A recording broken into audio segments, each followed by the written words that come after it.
She pressed her back against the rotting wood and raised the gun with both hands, but her fingers wouldn't stop shaking. 3 men, 1 revolver, and nothing but empty land for miles in every direction. They were laughing at her. That was the part that cut deepest, not the fear, not the cold barrel of a rifle pointed her way. It was the laughter, like she was nothing, like she had already lost. She hadn't lost yet. If you've never felt alone against the world, subscribe, drop your city in the comments, and stay until the end. This story was made for you. The letter had arrived on a Tuesday. Clara Whitmore remembered that specific detail because Tuesdays in Boston were the days she stayed late at the schoolhouse to grade papers, and she had been sitting at her desk with ink-stained fingers and a cup of tea gone cold when the school's errand boy pushed the envelope through the door crack without a word. She almost didn't open it. There was something about the handwriting on the front blocky uneven, like someone had written it in a hurry or under great pain, that made her chest tighten before she'd even broken the seal. She recognized it as a lawyer's notation in the corner. Office of Hartwell & Sons, Billings, Montana Territory. She didn't know anyone in Montana. She opened it anyway, and her whole life changed in 4 sentences. Your father, Edward Whitmore, passed on the 14th of March. He left no debts and no other heirs. He left you, Miss Clara Whitmore of Boston, Massachusetts, 120 acres of land, and the structures thereon, located 7 miles east of the township of Silver Creek. You are advised to respond within 60 days regarding your intentions for the property. Clara read it 3 times. Then she set it down, picked up her cold tea, took 1 sip, and set that down too. Her father had been dead to her for 11 years, not literally, but in every way that mattered. He had left Boston when Clara was 16, chasing some dream out west that her mother had never fully understood and never forgiven. He sent money twice a year, then once a year, then not at all. He sent letters, even less. The last one Clara had received was 5 years ago, 3 paragraphs about a horse he'd bought and the quality of the soil on some piece of land he was working. She had never written back. And now he was gone, and he had left her everything he had. Clara's mother said not to go. Her friends said the same. Her colleague at the school, a sensible woman named Margaret, who wore practical shoes and had strong opinions about foolishness, said it plainly over lunch the following week. Clara, you are a 27-year-old woman who has never been west of Albany. Whatever that land is worth, it isn't worth your life. Clara had nodded slowly, and then she had gone home and started packing. She couldn't explain it, not to Margaret, not to her mother, not even fully to herself. But something about that letter, some thread buried in those 4 flat sentences, had pulled at a place inside her she hadn't known was still alive. She had spent 11 years being sensible, being responsible, getting up early, grading papers, attending church on Sundays, having the same conversations at the same dinner parties with the same careful, measured people. She had been safe. She had also been slowly disappearing. Maybe Montana was foolish. Maybe Margaret was right. But Clara Whitmore had stood at the window of her small apartment on a cold March evening, looking out at the gray Boston street below, and made herself a quiet promise: I am going to find out who I am before I forget completely. She almost made it to Silver Creek without incident. Almost. The stagecoach had taken her as far as Benton's Crossing, and from there she'd arranged to continue by wagon with a freight driver named Harold, who smelled of pipe tobacco and spoke exclusively about weather patterns and the moral failings of the federal government. It was not comfortable conversation, but Harold was reliable, and the wagon was sturdy, and for 2 days Clara had felt a fragile, cautious sense that things might actually work out. Then Harold got sick, not dramatically sick. Just a fever that came on overnight and left him pale and shaking and completely unable to drive. He had family in Benton's Crossing. He'd gone back to them with genuine apologies and the name of a man 3 towns over who might rent her a horse. Clara had ended up renting the horse a stubborn roan mare who seemed personally offended by everything and set out alone with 2 bags. Her father's old revolver tucked into her saddlebag and a hand-drawn map that she was becoming increasingly less certain was accurate. The trading post appeared after 2 hours of riding. It wasn't much, a half-collapsed building set back from the road with a weather-beaten sign hanging crooked above the door. But Clara's water canteen was nearly empty, and her map suggested she still had 4 hours of riding ahead, so she pulled up and dismounted and tied the roan to the post out front. She didn't notice the horses until she was already inside. 3 of them, tied around the back out of easy view from the road, and 3 men inside, 2 seated at a broken table, one leaning against the far wall with his arms crossed and a slow, lazy smile spreading across his face as she pushed open the door. She stopped. The man by the wall spoke first. "Well now." His voice was the kind of voice that made her skin feel wrong, too smooth, too pleased with itself. "Look what the road brought us." Clara kept her expression even. She had learned early in life that showing fear to the wrong people was the same as handing them a weapon. She moved toward the water barrel in the corner as if she hadn't heard him. "Just need to fill my canteen," she said. "I'll be on my way." "Will you?" said one of the seated men. He had a thick beard and small eyes, and the particular stillness of someone who was comfortable with violence. "Long way for a woman to be riding alone." "I manage," Clara said. "Bet you do." The third man, younger, with something cold behind his eyes that frightened her more than the other 2, stood up from his chair. "Where you headed?" "Silver Creek." A look passed between them. She caught it just a flicker, but it was there. Recognition. Calculation. Something deliberate. "Silver Creek." The man by the wall pushed off and took a step toward her. "That's interesting. You got family there." "I'm settling a property," Clara said. "Nothing that concerns anyone else." "Property." He said the word like he was tasting it. "What property?" And there it was. The thing she hadn't quite been able to name until this moment, the way they'd reacted when she said Silver Creek, the specific quality of the attention they were paying her. This wasn't random. These men weren't bored opportunists looking for trouble on an empty road. They knew who she was. She didn't know how. She didn't know what it meant.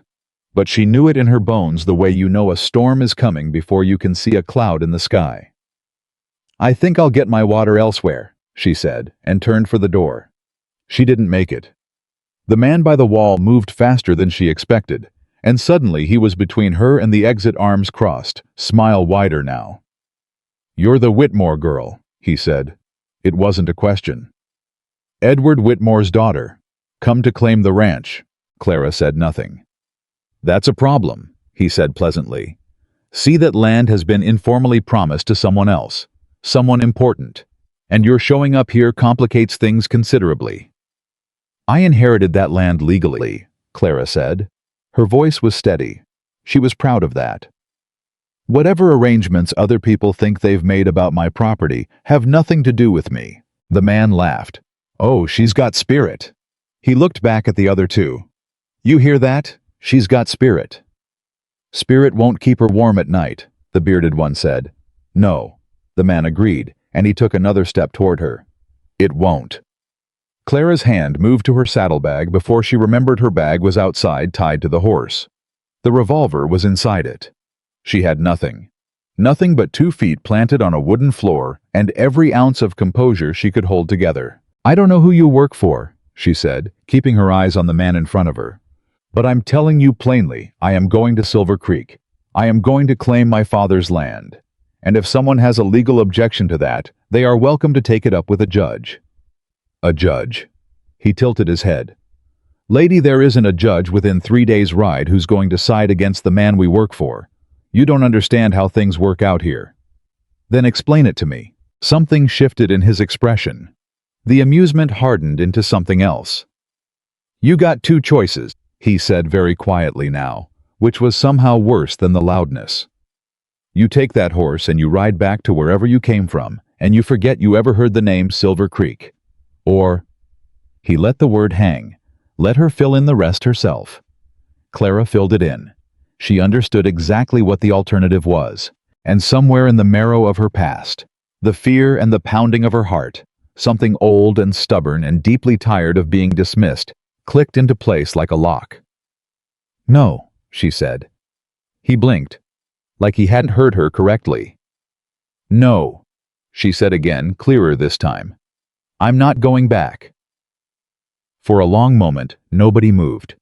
The air in the room went so still that she could hear the mare shifting outside the distant creak of the hanging sign in the wind, her own breathing. Then the man's hand came up, and she braced herself. The gunshot split the silence like a thunderclap. It came from outside close, and it hit the wooden doorframe above their heads, sending a spray of splinters raining down. Clara flinched. All three men froze, and then the door opened. I wasn't tall in the theatrical way she might have imagined, if she'd been imagining anything at all, which she wasn't. She was trying very hard not to panic. He was solidly built, a little dusty from the road, with the kind of unhurried movement that either meant a person was very calm or had been in enough dangerous situations that urgency had stopped being useful. He held a rifle across the saddle of his horse, which he had positioned squarely in the doorway. He looked at the three men. He did not look panicked. He looked, if anything, mildly inconvenienced. "Step away from her," he said. His voice was quiet. That was the first thing she noticed. People who needed to raise their voice to be taken seriously raised their voice. This man didn't raise his voice, and it was immediately clear that there was no version of this situation in which he was not going to be taken seriously. The man by the wall. The spokesman. The smiler turned slowly. Clara could see the calculation running behind his eyes. 3 of them. 1 of him. But the rifle was already out, and he had already demonstrated both the willingness and the accuracy to use it. And men like this one, the quiet ones, they were the ones you didn't push. "This isn't your business," the spokesman said. "It is now," the stranger said simply. "Step away." A long pause. Long enough that Clara's heart climbed further up her throat. Then the bearded man pushed back his chair slowly, hands loose at his sides. "This ain't finished," he said, and she couldn't tell if he was talking to her or to the stranger. "Walk out to your horses," the stranger said. "All 3 of you, nice and slow." They walked. The spokesman went last, pausing in the doorway to look back at Clara, with a smile that she would see again in her sleep for the next month. "We'll be seeing you again," he said softly. "Silver Creek's a small town." And then they were gone. Clara stood in the silence of the empty trading post and breathed. 1 breath, 2, 3. Her hands, she noticed distantly, were shaking. They had been shaking since she'd turned and found the man blocking her exit, and they hadn't stopped. She pressed them flat against her sides and worked on getting the shaking to stop, which it mostly didn't. The man in the doorway swung down from his horse. He walked to the door, watched the 3 ride away until they were dust in the distance, then turned and looked at her, up close. He was somewhere in his early 30s, with an honest face, not handsome in any dramatic sense, but the kind of face that looked like it meant what it said. His eyes were steady. She noticed that most. "You all right?" he asked. "Yes," Clara said. He looked at her hands. He didn't say anything about them. "Thank you," she said. She found that her voice at least was steady, even when the rest of her wasn't. That was... She stopped. There wasn't quite a word for what that had been. "Thank you," she said again. "You were already holding your ground when I rode up," he said. "I only interrupted." She looked at him. "I was unarmed and outnumbered 3-1. "Yes," he agreed. "You were still holding your ground." Something in her chest. Some tight and knotted thing loosened slightly at that. Not all the way, but slightly. "I'm James Walker," he said. He didn't offer his hand immediately. He seemed to understand that she was still finding her footing, and he gave her the space to find it. "I've got a ranch about 8 miles east of Silver Creek. You heading that way?" She blinked. "How did you know I was going to Silver Creek?" "I didn't. But you said you were settling a property, and that's the closest town with property worth settling." He glanced at the door. "Also, those 3 work for Richard Caldwell, and Caldwell only gets interested in land around Silver Creek." "Caldwell," she said. "Richard Caldwell. You know him?" "I've never heard of him in my life, but those men seemed to know who I was." She paused. "They called me the Whitmore girl. Said my land had been promised to someone." Something shifted in James Walker's expression, too subtle to fully read, but it was there. "Your land," he repeated. My father was Edward Whitmore. He left me a ranch outside Silver Creek. I'm Clara Whitmore." James was quiet for a moment. The kind of quiet that has weight. "I knew your father," he said finally. Clara went still. "What?" "Not well. He kept to himself mostly. But I knew him. Good man. Stubborn, but good." He looked at her steadily. "His land's been causing trouble for a while. People have been waiting to see what would happen to it." "What kind of trouble?" "The kind that starts when someone powerful wants something and can't get it," James said. "The kind that doesn't stop on its own." Clara absorbed this. The shaking in her hands had mostly stopped. She wasn't sure when. "Are you warning me?" she asked. "I'm telling you the truth," he said, "which is different." She studied him for a moment, this quiet man with the steady eyes, who had ridden into a situation that wasn't his, and placed himself between her and three men who worked for someone powerful, without apparent hesitation, and without asking anything in return. She had met a lot of men in her life. She had met very few who'd done something like that. "I'd be grateful for the company," she said. "To Silver Creek." "It'd be my pleasure," James Walker said. He helped her refill the canteen, the real reason she'd stopped. She remembered which felt like a long time ago, and they rode out together side by side into the wide open distance. She noticed three things about James Walker on the ride to Silver Creek. The first was that he didn't talk just to fill the silence. He let silences exist without apology, and she found after the first hour that this was one of the most comfortable things about his company.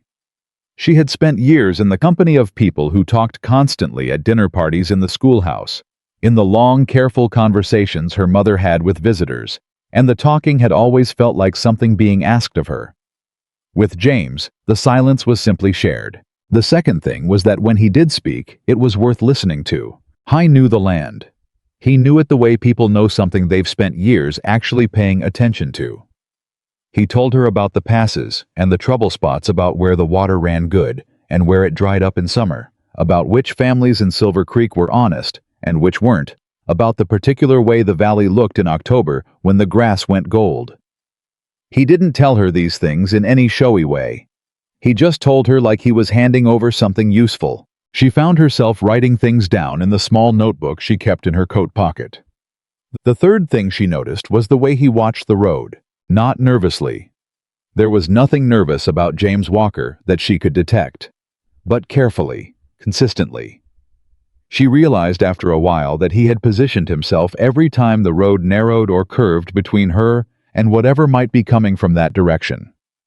He did it without comment, and apparently without thought, the way someone does something that has simply become habit. She didn't know whether to be reassured or quietly furious. She decided for now to be reassured. "Those men," she said somewhere in the second hour. "You said they work for Caldwell. Who is he?" "Richard Caldwell." James kept his eyes on the road as he spoke. "He came to the valley about 4 years ago. Had money, which out here gets you further than almost anything else. He bought up land, some legitimately, some less so. He's got half the valley now, and he wants the other half." "Why?" A pause. "That's a question people are starting to ask." "What's your answer?" He glanced at her. "I don't have one I'm certain of yet. But your father's property sits at a particular location. There's water on it, a spring that runs year-round. And there are rumors about what else might be in that ground." He paused again. "Your father didn't talk about it much, but he also wouldn't sell not for any price Caldwell offered. And Caldwell offered a lot." Clara thought about that. "He never wrote to me about any of this." "No," James agreed. "He wouldn't." "What does that mean?" "It means he was protecting you," James said simply. "Keeping you out of it. Keeping you safe." He paused. "It probably also means he thought he could handle it himself." "Could he?" A long pause. "He held on for 3 years," James said. "That's something." Clara was quiet for a while after that. She thought about her father. Really thought about him in a way she hadn't allowed herself to in years. In a way that hurt. She thought about the letter with the uneven handwriting, the spring that ran year-round. The man who had held onto a piece of land, against someone powerful for 3 years, and then died before he could see it resolved. She thought about what he'd left behind. Not money, not instructions. Just the land itself, and whatever was in it, and whatever he'd been trying to hold on to for reasons she didn't yet understand. And the question she'd been turning over since she first read that letter crystallized into something clear. What did he know? What was he protecting? "Tell me more about the property," she said, and James Walker told her. Silver Creek announced itself with sound before she could see it. The distant noise of a working town hammer on wood, a dog barking, someone calling out to someone else across a distance. Then the buildings came into view, a main street with maybe 20 structures lining it, a livery stable and a general store and a building with a crooked sign that said Sheriff, and another that said Hotel, and a handful of others she couldn't read from this distance. It was small. It was nothing like Boston. She loved it immediately, and she didn't entirely know why. "Word will get around fast that you're here," James said as they rode in. He kept his voice low, not secretive, just measured. "It's that kind of town. By tomorrow morning, everyone in Silver Creek will know Edward Whitmore's daughter has come to claim the ranch. Including Caldwell. He probably already knows." James looked over at her. "Those men didn't follow us. They rode a different direction. I think they went to report." Clara absorbed that. "He'll send men again." "Almost certainly. Then I need to move faster than he does." James looked at her again, a different look this time, something she couldn't quite categorize. She would learn later, much later, that it was the look of a man revising something he'd assumed. "What's your plan?" he asked. "Secure the property," she said. "Get the legal documents in order. Find out what my father knew and what was in that land. And figure out who else in this town is willing to stand against someone like Caldwell when it matters." Another pause. "That's not a bad plan," he said. "It's a starting plan," she said. "The best plans start simple."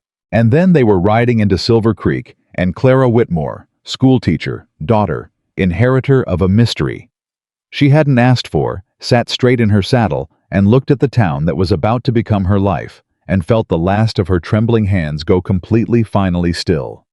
She was here. She had made it.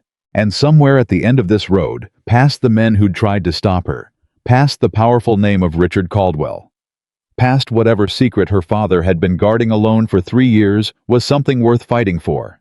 She could feel it. She just didn't know yet what it was. The hotel was clean, and the owner, a round-faced woman named Bessie Crane, who seemed to miss nothing and forget nothing, looked Clara up and down when she checked in and said without preamble, "You're Edward Whitmore's girl." "I am," Clara said. Bessie studied her for a moment. Then something softened in her expression, not much, just enough to notice. "He talked about you," she said. "Came in for dinner on Fridays, sat in that corner booth over there." She nodded toward the adjacent dining room. "Never said much, but he had a photograph, kept it in his breast pocket." Clara's throat tightened. "Of me. Of you. Maybe 10 years old. You were standing in front of a schoolhouse." Bessie's voice was matter-of-fact, like she was delivering information, not emotion. "He said you were the smartest person he'd ever known. Said it like a fact, not a boast." Clara looked down at the worn surface of the check-in desk, pressed her fingers flat against it. "Is there anything else I should know about him?" she managed. "Anything he said about the land or—" "He was frightened," Bessie said quietly. Clara looked up. "The last few months," Bessie said. "He wasn't a frightened man by nature, but something changed. He came in one Friday in January, and he wasn't the same after that." She paused. "He stopped coming in after February." "He died in March," Clara said. "I know," Bessie said. "And I know it wasn't natural causes, whatever the official word says." The room seemed very quiet suddenly. "What do you mean?" Clara asked slowly. Bessie looked at her steadily. "I mean your father didn't die of a heart attack, Miss Whitmore. I mean that a lot of us in this town believe that. And I mean that no one has said so publicly because no one has been willing to stand up and say it." Clara felt the floor shift slightly under her feet, Or maybe that was just her own balance adjusting to the new weight of what she'd just been told. Her father hadn't just died, he had been killed. And somewhere in Silver Creek, in this quiet town, with its crooked signs and its Friday dinner booths, someone knew it and had been waiting in silence for someone with the name Whitmore to walk back through the door. She looked at Bessie Crane's steady waiting eyes. "Tell me everything," Clara said. "From the beginning." And Bessie Crane, who had been holding this story like a coal in her hands burning, waiting for the right moment to pass it on, leaned forward across the desk and began. Tatan. She didn't sleep that night. She sat in the small room above the hotel dining room with her father's documents spread across the bed. The ones the lawyer had forwarded, the ones she'd brought from Boston, the ones she'd found tucked inside the saddlebag her father had apparently left at the lawyer's office with specific instructions to give to her and only her upon her arrival. That last part had made her hands go cold when the lawyer, a nervous, tidy man named Aldous Crane, who turned out to be Bessie's husband, had pressed the bag into her hands that afternoon. "He specified your arrival personally," Aldous had said. "He said if she doesn't come, destroy everything. But if she comes, give her all of it." He had expected her. He had not expected to be alive when she arrived. Clara spread the documents out and read them in order. Most of it was what she'd expected: property records, a survey map, correspondence with the lawyer about the deed. But buried in the middle of the stack, folded tight and worn at the creases like it had been opened and refolded many times, was a letter, in her father's handwriting, addressed to her. She sat with it in her hands for a long time before she opened it. "Clara," it began. "If you're reading this, then I didn't get to say goodbye, and I'm sorry for that. I'm sorry for a lot of things, but that one most of all. I need you to understand something. The land isn't just land. I found something 3 years ago that I should have told someone about, and didn't, because I was afraid of what would happen if the wrong people found out. I was right to be afraid. But I was wrong to handle it alone. There is a survey map in the Billings office with a man named Holt. Tell him your name, and he'll give it to you. Don't show anyone else until you trust them completely. The spring on the northeast corner of the property runs over something valuable. Something that could change what happens to this entire valley if it ends up in the right hands, or destroy it if it ends up in the wrong ones. I couldn't hold this forever, but maybe you can hold it long enough. I know you'll be angry at me. You have every right. But I also know, and I have always known, that you are stronger than you believe yourself to be. You always were. I love you, Clara. I should have said it more. Your father." She sat for a very long time. Then she folded the letter back along its worn creases, pressed it flat, and laid her hand on top of it, and sat in the silence. Outside, Silver Creek had gone quiet. The dog had stopped barking. The hammers had stilled. In the distance, through the thin walls, she could hear the wind. She thought about a man sitting alone in a corner booth on Friday evenings, carrying a photograph of a 10-year-old girl in his breast pocket, holding a secret that was killing him, trying to protect a daughter who didn't know she needed protecting. She thought about 3 men in an abandoned trading post who had known her name before she'd said it. She thought about Richard Caldwell, whoever he was, however powerful, waiting for this land. She thought about James Walker's voice, quiet and certain in the trading post doorway. Step away from her. And then she put away her grief, because grief was something she would have to carry, but not something she could afford to put down and sit with. Not yet. Not here. She picked up her pen, opened her notebook, and began to plan. She found James Walker at the livery stable the next morning, before the sun was fully up.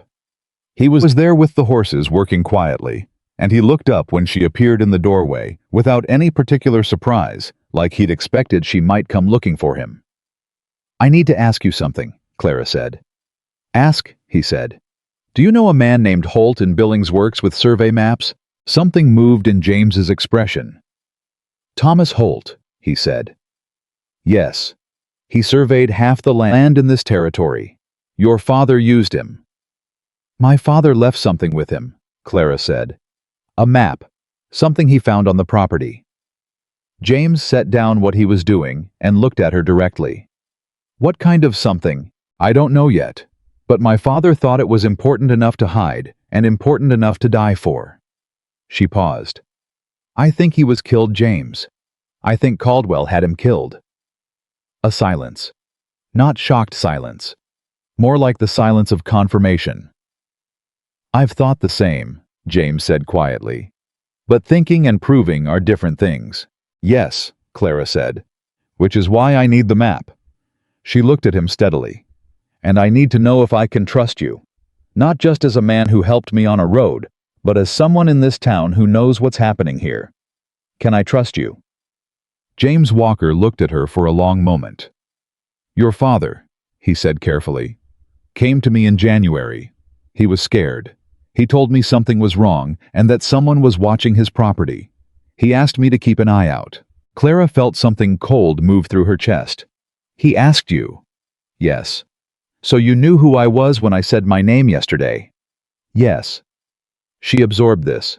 It would have been easy to be angry at being handled, at information being kept from her. She chose very deliberately not to be.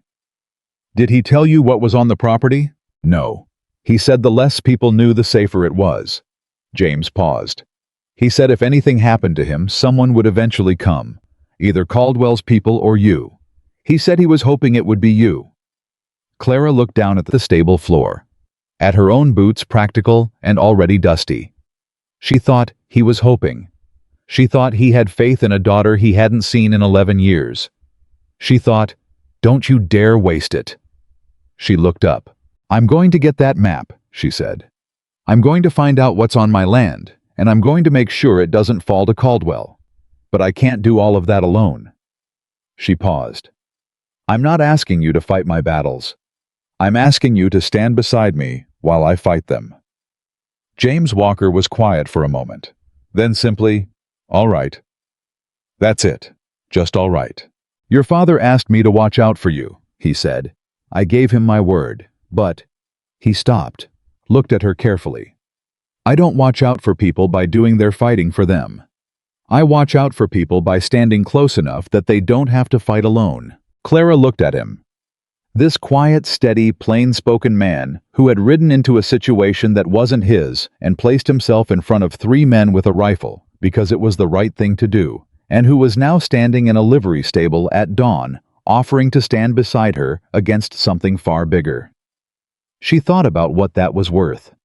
She thought about what it cost to trust someone in a place you'd never been, among people you didn't know. She made the decision quickly, the way she'd learned to make decisions, not carelessly, but without the kind of second-guessing that turned a decision into a wound. Then let's get started, she said. And the sun came up over Silver Creek, and Clara Whitmore, who had come west to find out who she was, began at last to find out. The morning Thomas Holt handed Clara the map, his hands were shaking. She noticed that immediately. Thomas Holt was not a man who looked like he shook easily.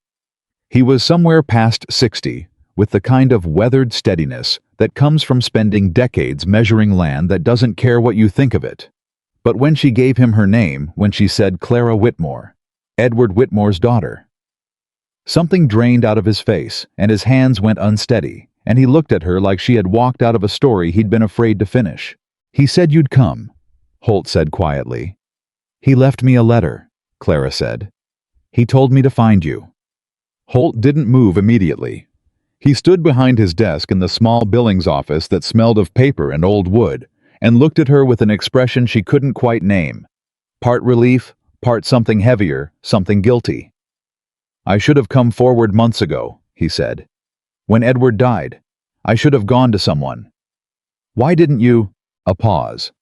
Because I was afraid, he said simply. Because I know what Caldwell does to people who get in his way. And because I told myself I was waiting for someone with the right name to show up. He stopped. That sounds like a coward's excuse. It sounds like a human one, Clara said. Give me the map. He gave her the map. She spread it across the desk and looked at it.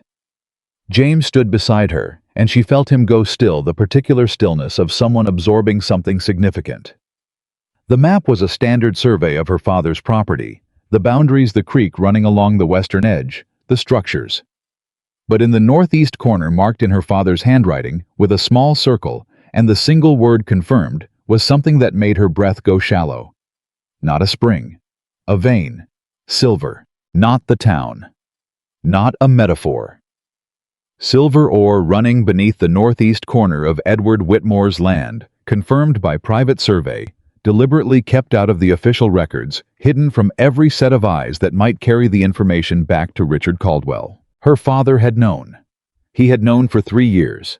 He had sat on a fortune and said nothing, told no one, guarded it alone, because he understood with the particular clarity of a man who'd been watching a predator circle that the moment the wrong person found out, everything would be over. "How much?" Clara asked. She kept her voice even. She was proud of that. Holt looked at the map. "The vein, I could confirm, runs at least 400 feet. Could be more." He paused. "We're talking about a significant strike, Miss Whitmore. Enough to fund a railroad spur. Enough to change this entire region. Enough to make Caldwell very dangerous," James said quietly. "He's already dangerous," Clara said. She straightened, folded the map carefully along its original creases, pressed it flat. "He had my father killed for this. He doesn't know yet that we know what's under that land." She paused. "I want to keep it that way as long as possible." She tucked the map into her coat.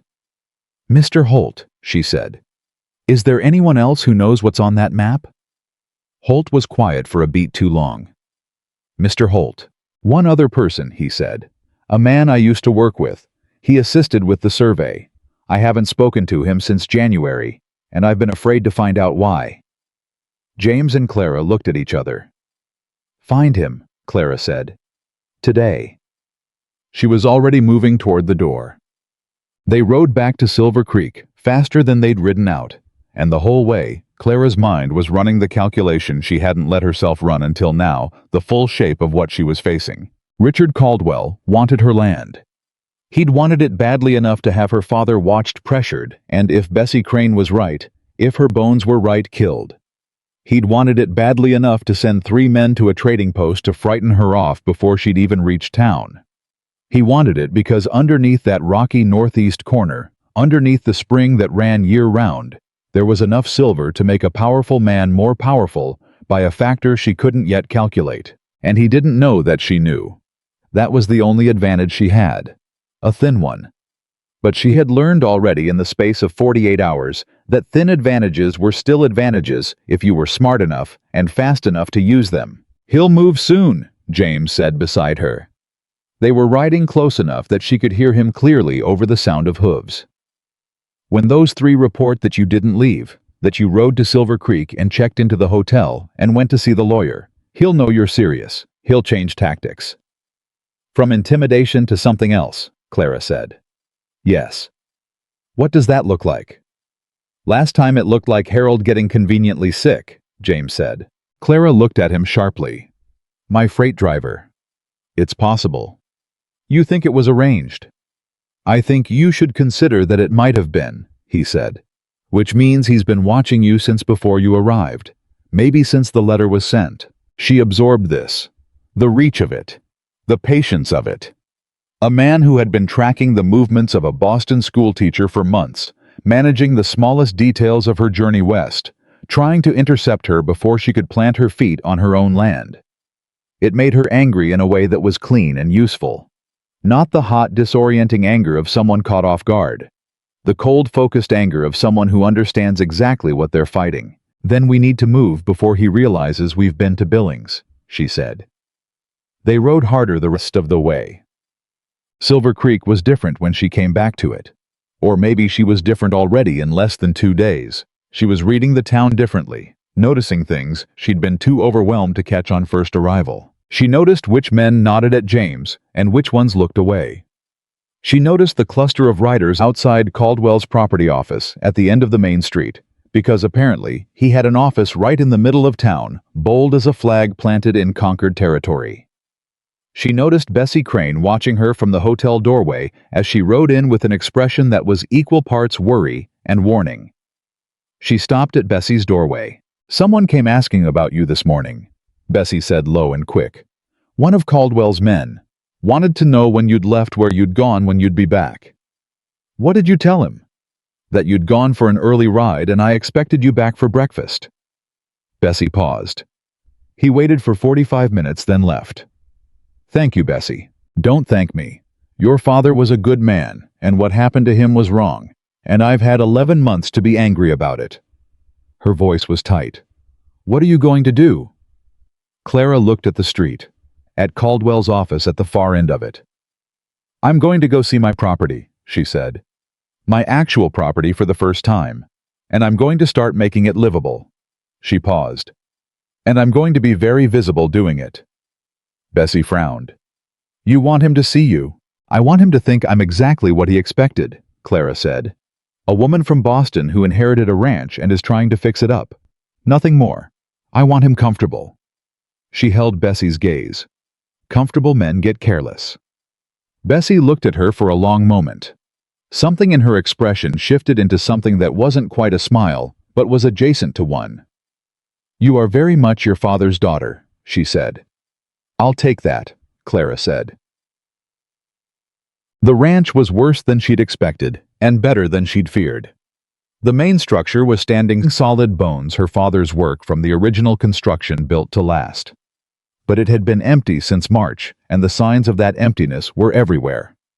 She walked through it room by room, while James waited outside, giving her the space to do this privately, and she was grateful for that. In the room that had been her father's, she found the photograph. It was in a frame on the small bedside table. The same photograph Bessie had described Clara at 10 years old, standing in front of the Boston schoolhouse, squinting slightly in the sun. Her hair in 2 braids. A book tucked under her arm. She looked, she thought, profoundly serious for a 10-year-old. Her father had always said she'd come out of the womb already thinking about something important. She picked up the frame, held it for a moment. Then she set it carefully in her bag to take back with her. She found James in the yard, talking with a man she hadn't seen before, mid-40s, weathered with a quiet kind of competence about him. "Clara," James said as she came out. "This is Will Tanner. He worked your father's land for 2 years before—" He stopped. "He's been looking for work since the ranch went empty." Will Tanner looked at her with the direct, assessing gaze of a man who was evaluating whether she was worth working for. She didn't mind that. She preferred honest evaluation to false deference. "You know this property?" she asked. "Every acre," he said. "You know what happened to my father?" His jaw tightened. "I have a strong opinion about it." "I'd like to hear it." "With respect, Miss Whitmore, it wasn't his heart. Your father was as healthy as a man of 58 could be. I saw him 2 weeks before he died, and he was fine. 3 days before he died, he was out in the East Field, from sunup to noon." A pause. "And then suddenly he was gone, and Caldwell's man was at the lawyer's office the next morning, asking about the estate." The next morning. Before any news could have traveled naturally. Before anyone outside the immediate area should have known. Clara felt the cold certainty of it settle into her chest. "He was waiting for it," she said quietly. "That's what I think," Will said. "Will you work for me?" He looked at her steadily. "Are you going to fight for this land?" "Yes." "Then I'll work for you," he said. Simply. The way James said things. She was starting to think Silver Creek had a particular quality of men, the ones who stayed anyway. The ones who hadn't been driven out or bought out or frightened away. "I need the ranch operational within 2 weeks, she said. "I need it to look like I'm building something permanent. Because I am." She paused. "And I need people who understand that working here might not be without risk." Will Tanner looked out at the land. At the East Field. At the northeast corner in the distance where a small and modest spring caught the light. "Miss Whitmore," he said. "Working for your father had risk. I did it anyway." He looked back at her. "I'll start tomorrow." Chug. The first threat came 4 days later. Not the men at the trading post kind of threat. Something quieter and more deliberate. Clara came out one morning to find that 3 sections of her fence had been cut in the night, and 14 of the 16 cattle she'd acquired had wandered through the gaps and scattered. 2 of Will's supply deliveries failed to arrive. A hand she'd hired from town, a young man named Pete, 19 years old with a nervous laugh and a good work ethic, came to her on the 5th morning with his hat in his hands. "I'm sorry, Miss Whitmore," Pete said. "I can't stay on. My family." He stopped, looked at the ground. "Someone came to my mother's house, told her there'd be consequences if I kept working here." "They threatened your mother," Clara said. He looked up. "I'm sorry." "Don't apologize," she said firmly. "Go home to your family. This isn't your fight." When he was gone, she stood in the yard and breathed through her nose and made herself be still. She was beginning to understand Richard Caldwell's particular genius for cruelty. He didn't come at you directly, not at first. He came at the people around you. He pulled out the threads of your support, one at a time, until you were standing alone, until the isolation itself became the weapon. He's done this before, she thought. He's done this exact thing to other people on other pieces of land, and it worked every time. Because eventually people got tired and gave up and sold and moved on. She thought about what it would feel like to sell.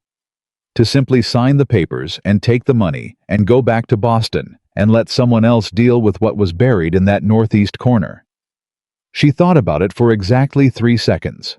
Then she went inside and sat down at the table and wrote 6 letters to families in Silver Creek that Bessie had identified as people who might be looking for work. People who had their own quiet grievances against Caldwell's expansion. People who were tired and frightened but had never quite broken. She offered them honest wages, honest work, and something that money couldn't buy, and Caldwell couldn't match the chance to be part of something that pushed back. 3 of the 6 wrote back within the day. James came by that evening and found her at the table still writing. He didn't ask what she was doing. He sat down across from her and waited until she'd finished the paragraph she was on, and then he said, "Pete left." "Yes?" "You're not surprised?" "I expected it sooner, honestly." She set down her pen, looked at him. "He threatened Pete's mother, James. That's the kind of man we're dealing with." "I know what kind of man he is," James said quietly. There was something in his voice she hadn't heard before. Not quite anger, something older than anger. Something with history in it. She waited. "My family had land in this valley," he said. 20 years ago, my father's homestead." He paused. "Caldwell wasn't here then, but the man before Caldwell was. Different name, same method." He stopped again. "We lost the land when I was 12. My father spent the rest of his life believing he'd failed us." Clara was quiet for a moment. "Is that why you stayed?" she said carefully. "When you could have let me deal with Caldwell's men at the trading post and kept riding." James looked at the table. "Partly," he said. "And partly because—" He stopped, started again. "Because I'm tired of watching good people lose to bad ones, because the bad ones are willing to go further." He looked up at her. "I'm willing to go further." Something shifted between them. She couldn't name it exactly. Not yet. But she felt it, the subtle, almost gravitational change that happens when 2 people who have been moving in parallel take a step and find themselves moving in the same direction. "What do you know about Caldwell's operation?" she asked. "Specifically, his legal structure, his debts, his arrangements with the county office." James raised an eyebrow. "Why?" "Because brute force is his game and I'm not going to beat him at it," she said. "I need to find where he's vulnerable. Every powerful man has a foundation with a weak stone in it somewhere. I need to find Caldwell's weak stone." She looked at him directly. "And I need someone who knows this territory well enough to help me look." James was quiet for a moment. Then slowly, "There's a man named Dale Rutherford. Works at the county land office. He's been uncomfortable with some of Caldwell's transactions for a while. Never said anything publicly because no one's given him a reason to," Clara said. "Or a way to do it safely," James said. "Can you get me a meeting with him?" "I can try. He's cautious." "I'll be careful," Clara said. "Set it up." He nodded. She picked up her pen. "Clara," he said. She looked up. "I know what you're building here. With the letters, the new workers, the plans." He paused. "It's good. What you're doing is good. But Caldwell is going to escalate. He's going to go past cut fences and scared workers. I need you to understand that." She held his gaze. I understand it. And you're not afraid. She thought about the honest answer. She gave it to him. I'm terrified, she said. I was terrified at the trading post, and I'm terrified now, and I suspect I will be terrified most of the time until this is over. She paused. But fear and action can exist in the same moment. I learned that the night I read my father's letter and decided not to stop. James looked at her for a long, still beat. Your father was right, he said quietly. About the thing he said in those letters. You read them. No, he said, but I knew him well enough to guess what he'd say. He stood up. I'll arrange the meeting with Rutherford. He moved to the door, then stopped. Lock the doors tonight, both doors. I will, she said. He left. She listened to his horse's hooves fade in the distance. Then she checked both locks, sat back down at the table, and got back to work. The meeting with Dale Rutherford happened on a Wednesday in the back room of Bessie's hotel, with the curtains drawn, and Bessie herself standing at the door as an unofficial guard. Rutherford was a slight man younger than she'd expected, with the hunched posture of someone who had been carrying a secret too long and felt the weight of it in his shoulders. He shook Clara's hand briefly, sat down, looked at James, looked at Clara, and said immediately, I could lose my job for this. You could, Clara agreed. But you came anyway. Why? He looked at his hands. Because last month Caldwell's man came to the office and asked me to alter a recorded boundary survey. Not request it properly, just quietly change it. Backdate it. Make it look like the record had always said what he wanted it to say. He paused. I didn't do it, but I also didn't report it. And that makes me part of it in a way. What boundary? James asked. The Hendersons' land, 40 acres on the south end of the valley. The adjusted record would have made it look like the Henderson property legally abutted Caldwell's, which it doesn't. It would have given him grounds to claim access rights to the Henderson water source. He swallowed. The Hendersons sold last month, quickly, under price. Clara felt something hard settle in her chest. Were they pressured? I believe so, yes. And the record was it changed eventually. Rutherford hesitated. By someone else. After I declined. He looked up, which tells me Caldwell has at least one other person inside the county office. Silence. Clara looked at James. James looked at her. Mr. Rutherford, Clara said carefully, if we were able to document Caldwell's land manipulation, the real transactions, the coercion, the falsified records, would you be willing to formally attest to what you know, to a judge if necessary? The silence stretched. Rutherford's hands moved on the table. If you could guarantee my job and my safety, he said slowly. I can't guarantee your safety, Clara said honestly. I can promise I'll stand between you and whatever comes. That's different. It's less comfortable, but it's the truth. Another silence. Longer this time. He had your father watched for 6 months, Rutherford said quietly. Before he died. I saw the expense records disguised as property assessments, but I know what they were. He paid 3 men to watch Edward Whitmore's movements and report back. He stopped. I didn't understand why at the time. Now I do. The map. The silver.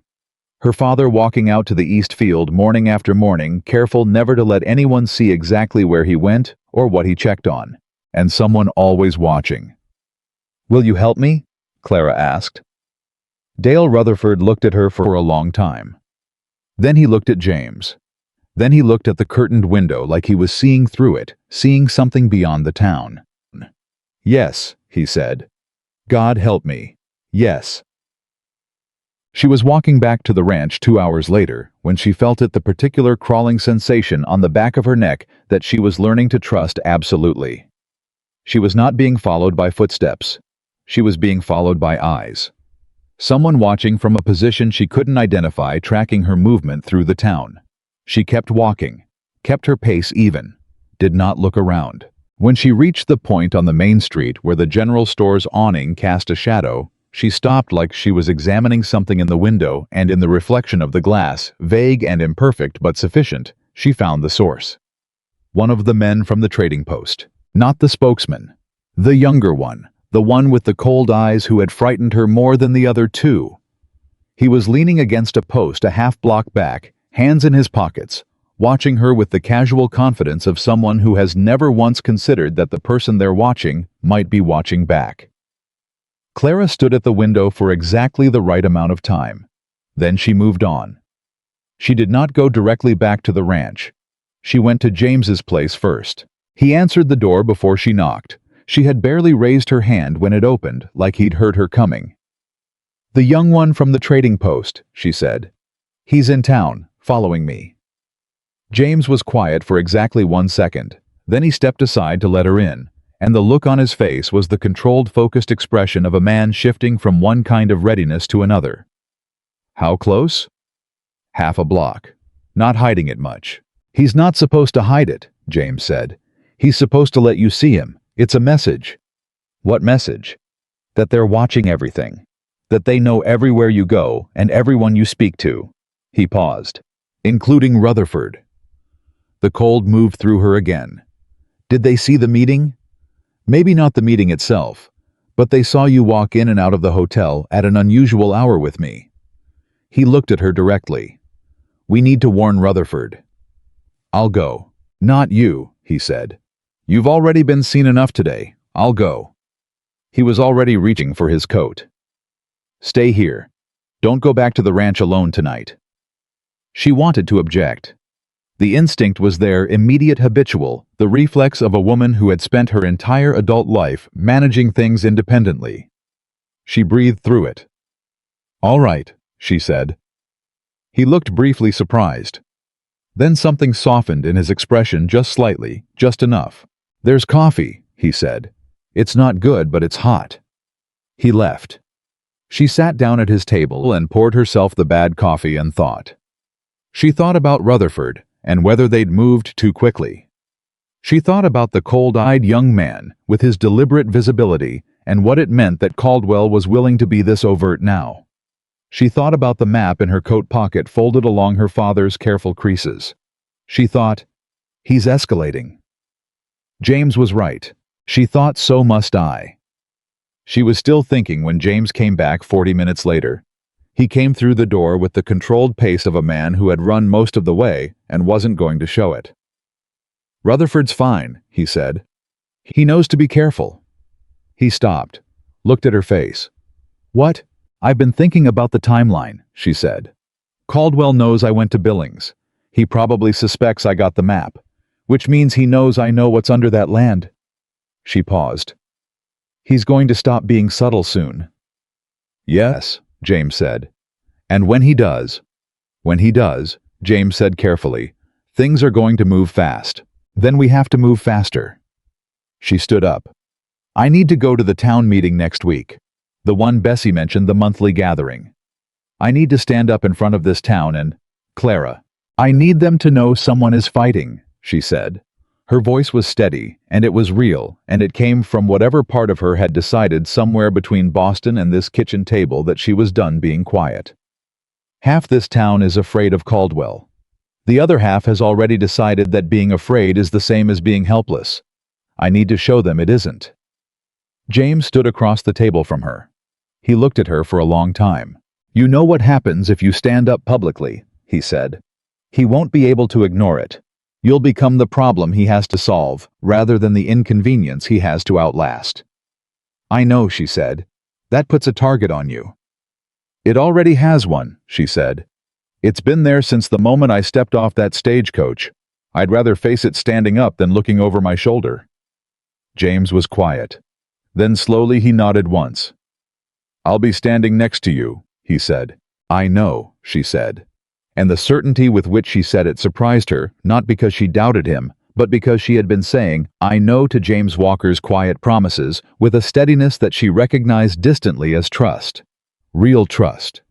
The kind that doesn't announce itself dramatically, but is simply there, solid and unquestioned, like the ground under your feet, on a morning when everything else is uncertain. She hadn't trusted anyone that way in a very long time. Outside Silver Creek was settling into its evening. The sounds of it, the ordinary noise of a small town going about its business. Somewhere, a man with cold eyes was reporting back to Richard Caldwell. Somewhere, Caldwell was listening and recalculating and deciding how far he was willing to go. Clara Whitmore picked up her bad coffee and drank it down to the last. She was ready to find out. The town meeting was on a Thursday. Clara spent the 2 days before it doing exactly what she wanted Caldwell to think she was doing: ranch work. Visible, ordinary, unremarkable ranch work. She and Will repaired the cut fences. She hired 2 of the families who'd written back and put them to work on the main structure. She rode into town twice in plain view, bought supplies at the general store, exchanged pleasantries with people on the street. She smiled when it was appropriate. She looked to anyone watching like a woman focused on building something small and personal. She was focused on something else entirely. Every evening after the workers had gone home and the ranch had gone quiet, she sat at the kitchen table with James and Rutherford's information and the map and her father's letter, and she built a case. Not a confrontation, a case. The difference mattered. A confrontation was what Caldwell expected. A case was what he couldn't dismantle with 3 men on horseback. She had the survey map proving the silver strike her father had hidden. She had Rutherford's first-hand account of the falsified Henderson boundary record. She had Bessie's testimony about the timing of Caldwell's interest in the estate following her father's death. She had James, who had known her father in January and could attest to his fear and his health. What she didn't have was proof of her father's death. That was the gap. The one piece that would turn everything else from compelling to conclusive. And it was the piece she didn't know how to get. She was staring at that gap late on the Wednesday night before the meeting when James said quietly from across the table, "Doc Mercer." She looked up. "Who?" "The doctor who signed your father's death certificate. Walter Mercer. He's been in Silver Creek for 15 years, and he was a decent man." James paused. What happened to him? "Nothing dramatic, but I've noticed things change in a man when he's been leaned on. The way he stops looking people in the eye. The way he finds reasons not to be in certain conversations." He paused again. "Mercer hasn't been himself since March." Clara sat very still. "You think he was pressured to write the certificate the way he did?" "I think it's possible," James said carefully. "I also think, and this is the part I've been sitting on because I don't know what to do with it, I think if you give Mercer a reason to be brave, he might take it. He might also run straight to Caldwell," she said. "Yes," James agreed. "He might. So it's a risk." "Everything we're doing is a risk," James said. Not dismissively, just honestly, the way he said everything. Clara looked at the map, at her father's small circle in the northeast corner, at the word confirmed in his careful handwriting. She thought about a man sitting alone in a Friday corner booth with a photograph in his breast pocket, carrying knowledge heavy enough to get him killed, trying to protect a daughter who was 3,000 miles away. She thought he took risks too, every day for 3 years, alone. She was not alone. "I'll talk to Mercer tomorrow morning," she said, before the meeting. "I'll go with you." "No," she said. "I need to go alone." James looked at her. "He's a man who's been pressured and is ashamed of it," she said. "He doesn't need another person in the room watching him. He needs to feel like the conversation is private, like there's a door he can walk through without an audience." She paused. "I'll be careful." James was quiet for a moment. Then, "I'll be nearby." "You're always nearby," she said. Something shifted in his expression so briefly she almost missed it.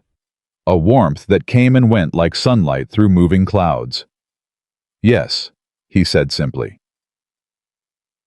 Walter Mercer answered his door at 7 in the morning, looking like a man who hadn't slept well in months. He was somewhere around 60, with the careful professional bearing of a doctor who took his reputation seriously, but under that bearing was something frayed. Something that had been held taut too long and was beginning to show it. He recognized her name immediately. She saw it in the way his face changed. "Miss Whitmore," he said. He didn't say anything else for a moment, just held the door and looked at her.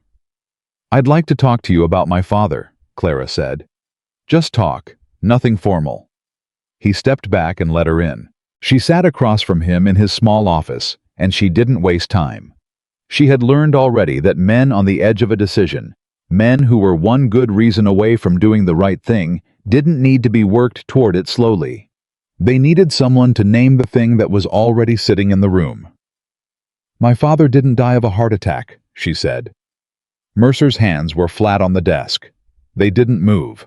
"I know you know that," she said. "I know you've known it since March. And I know that writing that certificate cost you something that hasn't stopped costing you." She looked at him steadily. "I'm not here to accuse you. I'm here to give you a way out of it." A long silence. "He came to me in February," Mercer said finally. His voice was low, almost inaudible. "Your father. He came in for what he said was a routine visit, but he wasn't there for his health. He was there to tell me something." He stopped.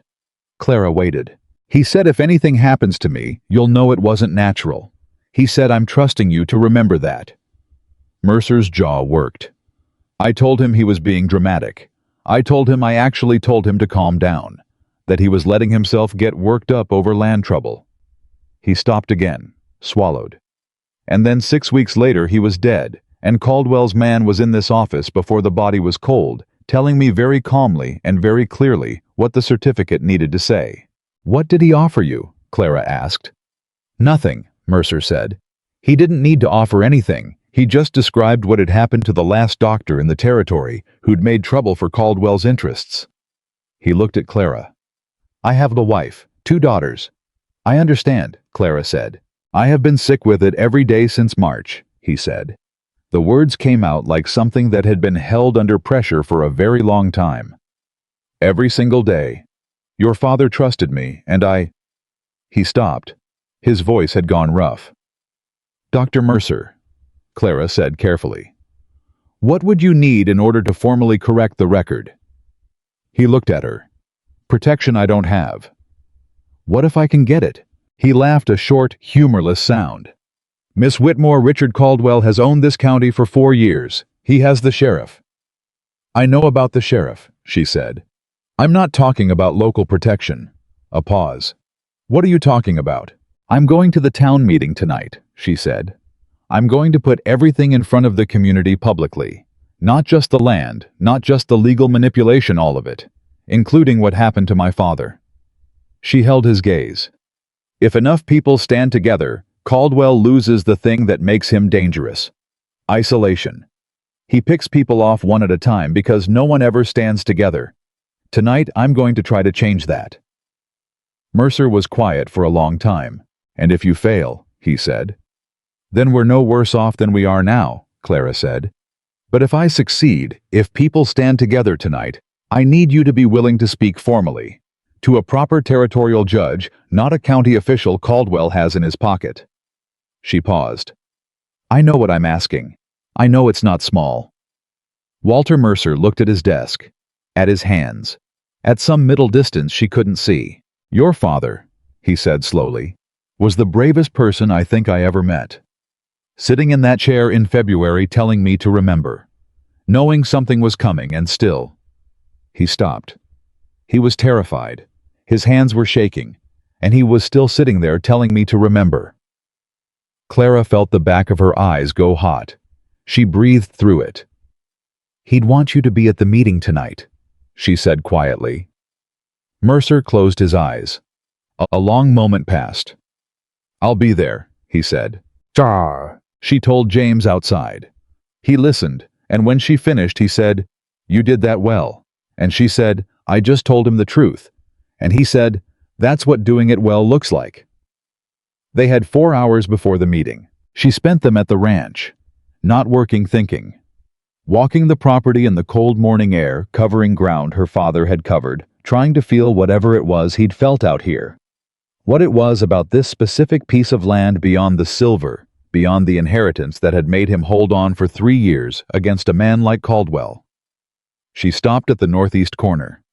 At the spring, the water ran clear and steady over dark rock, unhurried, indifferent to everything that had happened around it. She crouched and touched the surface of it with her fingertips. Cold. Genuinely cold, the kind that comes from deep underground. Underneath this water, underneath this rock, something her father had found and protected and died for. She stood up. "I've got you, Dad," she said out loud to no one. To the empty field, and the running water, and the wide Montana sky. Then she walked back to the house to get ready. The meeting hall was full. That was the first thing she registered walking in the sheer number of people. She had expected a reasonable turnout for a monthly town gathering, had been hoping for it.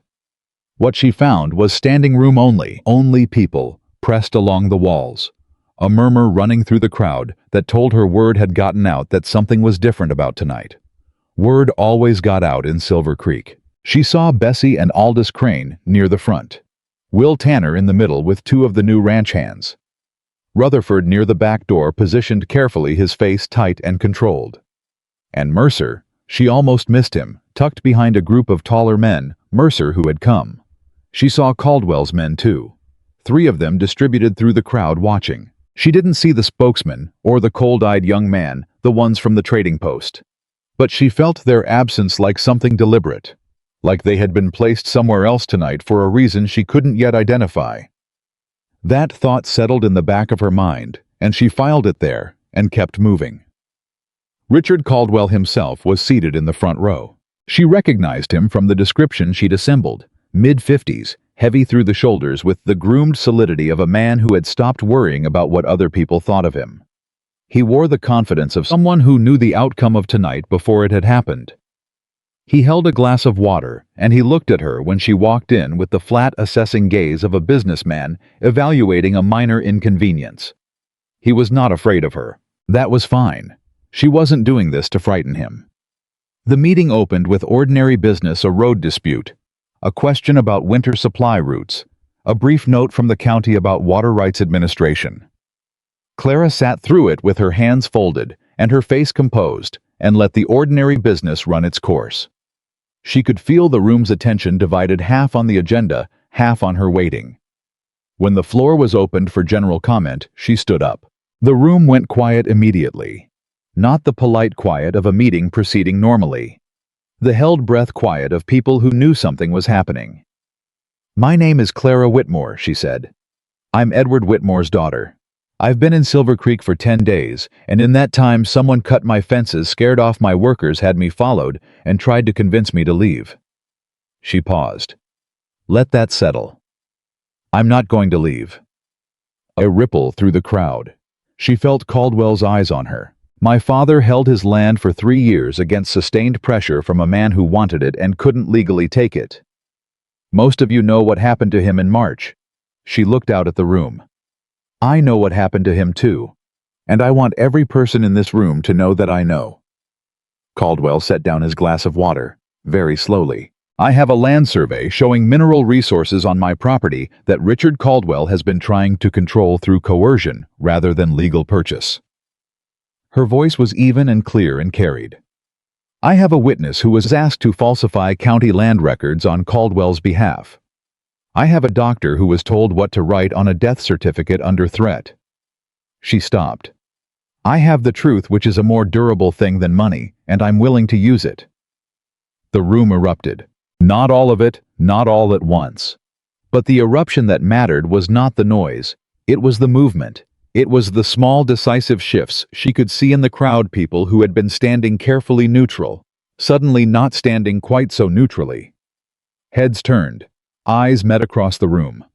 Something that had been held separately by 100 isolated people began in the space of 30 seconds to connect. Caldwell stood up. How was good at it, she had to give him that. He stood up with the unhurried authority of a man who had done this before, who knew how to reclaim a room. "Miss Whitmore is a young woman from Boston," he said pleasantly, and the pleasantness was its own kind of weapon, "who has been in this territory for 10 days and is making very serious accusations about people she doesn't know, based on grief and stress and whatever stories she's been told by Mr. Caldwell." Her voice cut through his cleanly. She didn't raise it. She didn't need to. "I'm not making accusations. I'm presenting documented facts. There's a difference. And if you'd like to challenge those facts in front of a territorial judge, I welcome that conversation." A beat of silence. "I'm offering you an enormous amount of money for that property," Caldwell said. His voice had shifted slightly, still controlled, but the pleasantness was gone. "A fair price, more than fair. Your father was offered the same and chose stubbornness over reason. I would hate to see you repeat that mistake." "My father chose something more important than money," Clara said. "He chose not to let the wrong people control something that belongs to this whole community." She looked out at the room, not at Caldwell. At the people. At the faces that were watching her. "The silver under my land is not just my inheritance. It's a resource that could fund roads and schools and services for every family in this valley. Caldwell wants it so that he controls who benefits and who doesn't." She paused. "I'm asking this community, does that sound fair to you?" The silence was its own answer. Then a voice from the middle of the room, a woman Clara didn't recognize, older, with the weathered face of someone who had worked land all her life. "He bought the Hendersons out," she said, not loud, just clear. "6 months ago, said it was voluntary, but Jim Henderson told my husband they had no choice, said things were going to get bad if they stayed." Another voice, a man near the back. "Same with the Kowalski farm, the year before." Another. "And the Pattersons." They came slowly at first, the way something does when people have been holding it a long time and aren't quite sure it's safe to put it down. Then faster. Name after name. Property after property. A map of losses drawn in voices across the hall. Caldwell's face was doing something complicated. "I will say one more thing," Clara said, and the room went quiet again. "I know some of you have worked for Caldwell, or benefited from his business, or have reason to be careful about what side you stand on tonight. I'm not asking anyone to be reckless. I'm asking something simpler." She paused. "I'm asking you not to let him make you believe that standing alone is the same as standing safe. Because it isn't. It never was. He wins because we stay separate. That is his only advantage." She sat down. For a moment, nobody moved. Then Rutherford, slight frightened Rutherford, who had come through the back door and positioned himself carefully, stood up. And in a voice that shook slightly, but did not stop, he said, "My name is Dale Rutherford. I work in the county land office, and I need to tell this room about the Henderson boundary record." 2 seats away, Mercer's chair scraped back. Walter Mercer stood up. What happened in the next 20 minutes would be retold in Silver Creek for years. Rutherford spoke. Then Mercer spoke. Then the woman whose name turned out to be Agnes Kowalski, daughter of the family that had lost their farm, stood up and added what she knew. And then 3 more people. And then 5. Caldwell sat through the first few testimonies with the rigid composure of a man refusing to show that anything was landing. But Clara watched his hands on his glass of water, and she saw the moment the composure began to cost him the slight whitening of his knuckles, the too careful stillness. She watched his 3 men in the crowd, watched them watching him, waiting for a signal. Caldwell stood up again after Mercer sat down. None of this is legal testimony. This is a town meeting, not a court of law. Whatever these people believe they're saying." "No," said a new voice. Everyone turned. The man in the doorway was someone Clara had never seen, tall, with a federal marshal's badge catching the lamplight. He had ridden hard to get here, the dust on him said so. "My name is Marshal David Hale," he said. "Out of the territorial office in Helena. I've been investigating land fraud in this county for the past 3 months. He looked at Caldwell. "On the basis of the testimony given tonight, Mr. Caldwell, I am asking you to remain in Silver Creek, pending a full investigation." The room erupted for real this time. Clara sat completely still in the chaos around her and breathed. She felt James's hand find her arm, not grabbing, just present, just there. "Did you know?" she said quietly. "About the marshal?" "No," James said. And the genuine surprise in his voice was its own answer. She looked at the doorway at the marshal, now moving through the crowd toward Caldwell. She thought someone sent for him. Someone made a report months ago and was waiting. She thought, my father. She would find out later that she was right. Edward Whitmore had written to the territorial office in January. The same January he had gone to James, the same January he had gone to Mercer. He had sent the letter quietly through a postal route that didn't pass through Silver Creek, and it had arrived in Helena and worked its slow way through official channels and become an investigation that was almost too late. But not quite. Not quite. The explosion came at midnight. Not a figurative one, a literal one, a crack of sound from the direction of the ranch that Clara felt in her chest before she heard it with her ears. She was back at the hotel by then, the meeting dissolved into urgent conversation. Caldwell surrounded by the marshal and a hastily assembled group of witnesses. James was with her. Bessie was there. They heard it together, and they all knew what it was. The ranch, Will said from the doorway. He'd come to the hotel after the meeting, unwilling to leave the women alone. That came from the ranch. Clara was already moving. James caught her arm. Not alone, not tonight. Then come with me, she said. They came. James Will, two of the ranch hands, who had still been in the hotel dining room. They rode hard in the dark, and Clara's heart was a fist in her chest, and she thought about everything in that house, her father's photograph, the documents, the map, and she thought if he burned it down, if Caldwell's men burned it down tonight as a final act of the ranch was standing. She pulled up and looked at it standing intact, dark against the sky. But there was a small fire dying out in the east field near the fence line, and she understood immediately what had happened. Not the house, the field. Someone had tried to destroy the access to the northeast corner, to the spring, to the ground above the silver. Will was off his horse before it fully stopped. I can contain it, he said. It hasn't reached the fence posts yet. Go, Clara said. She stood and watched her men move toward the fire, and she breathed, and she was aware that her legs were not entirely steady, and she was not going to say so. James was beside her, not touching, not speaking. Just beside her the way he had been since a trading post on an empty road, the way she was beginning to understand he simply was. They did this, she said quietly, because they're scared now. Yes, James said. That means it's working. That also means they're dangerous in a new way, he said. Frightened men with nothing left to lose. I know, she said. She turned to look at him in the dark. I need to search the house. Right now. If someone was in there while we were at the meeting. I'll go first, he said. James, I'll go first, he said again, and it wasn't an argument, and it wasn't paternalism. It was just a man who was good at reading danger before she'd yet learned to read it the same way, offering what he was good at. She let him. He came out 3 minutes later. Clear, he said. No one's been inside. She went in. Everything was where she'd left it. The documents. The map which she kept on her person, now always but had been afraid. In the chaos of the evening had somehow been. It was there in her coat pocket, solid against her ribs. Her father's photograph on the small table where she'd placed it. She let out a breath she hadn't fully known she was holding. She picked up the photograph, looked at it in the dim lamplight. Herself at 10, serious-faced, a book under her arm. She thought about her father writing to the marshal in January, frightened and careful, covering every possible route.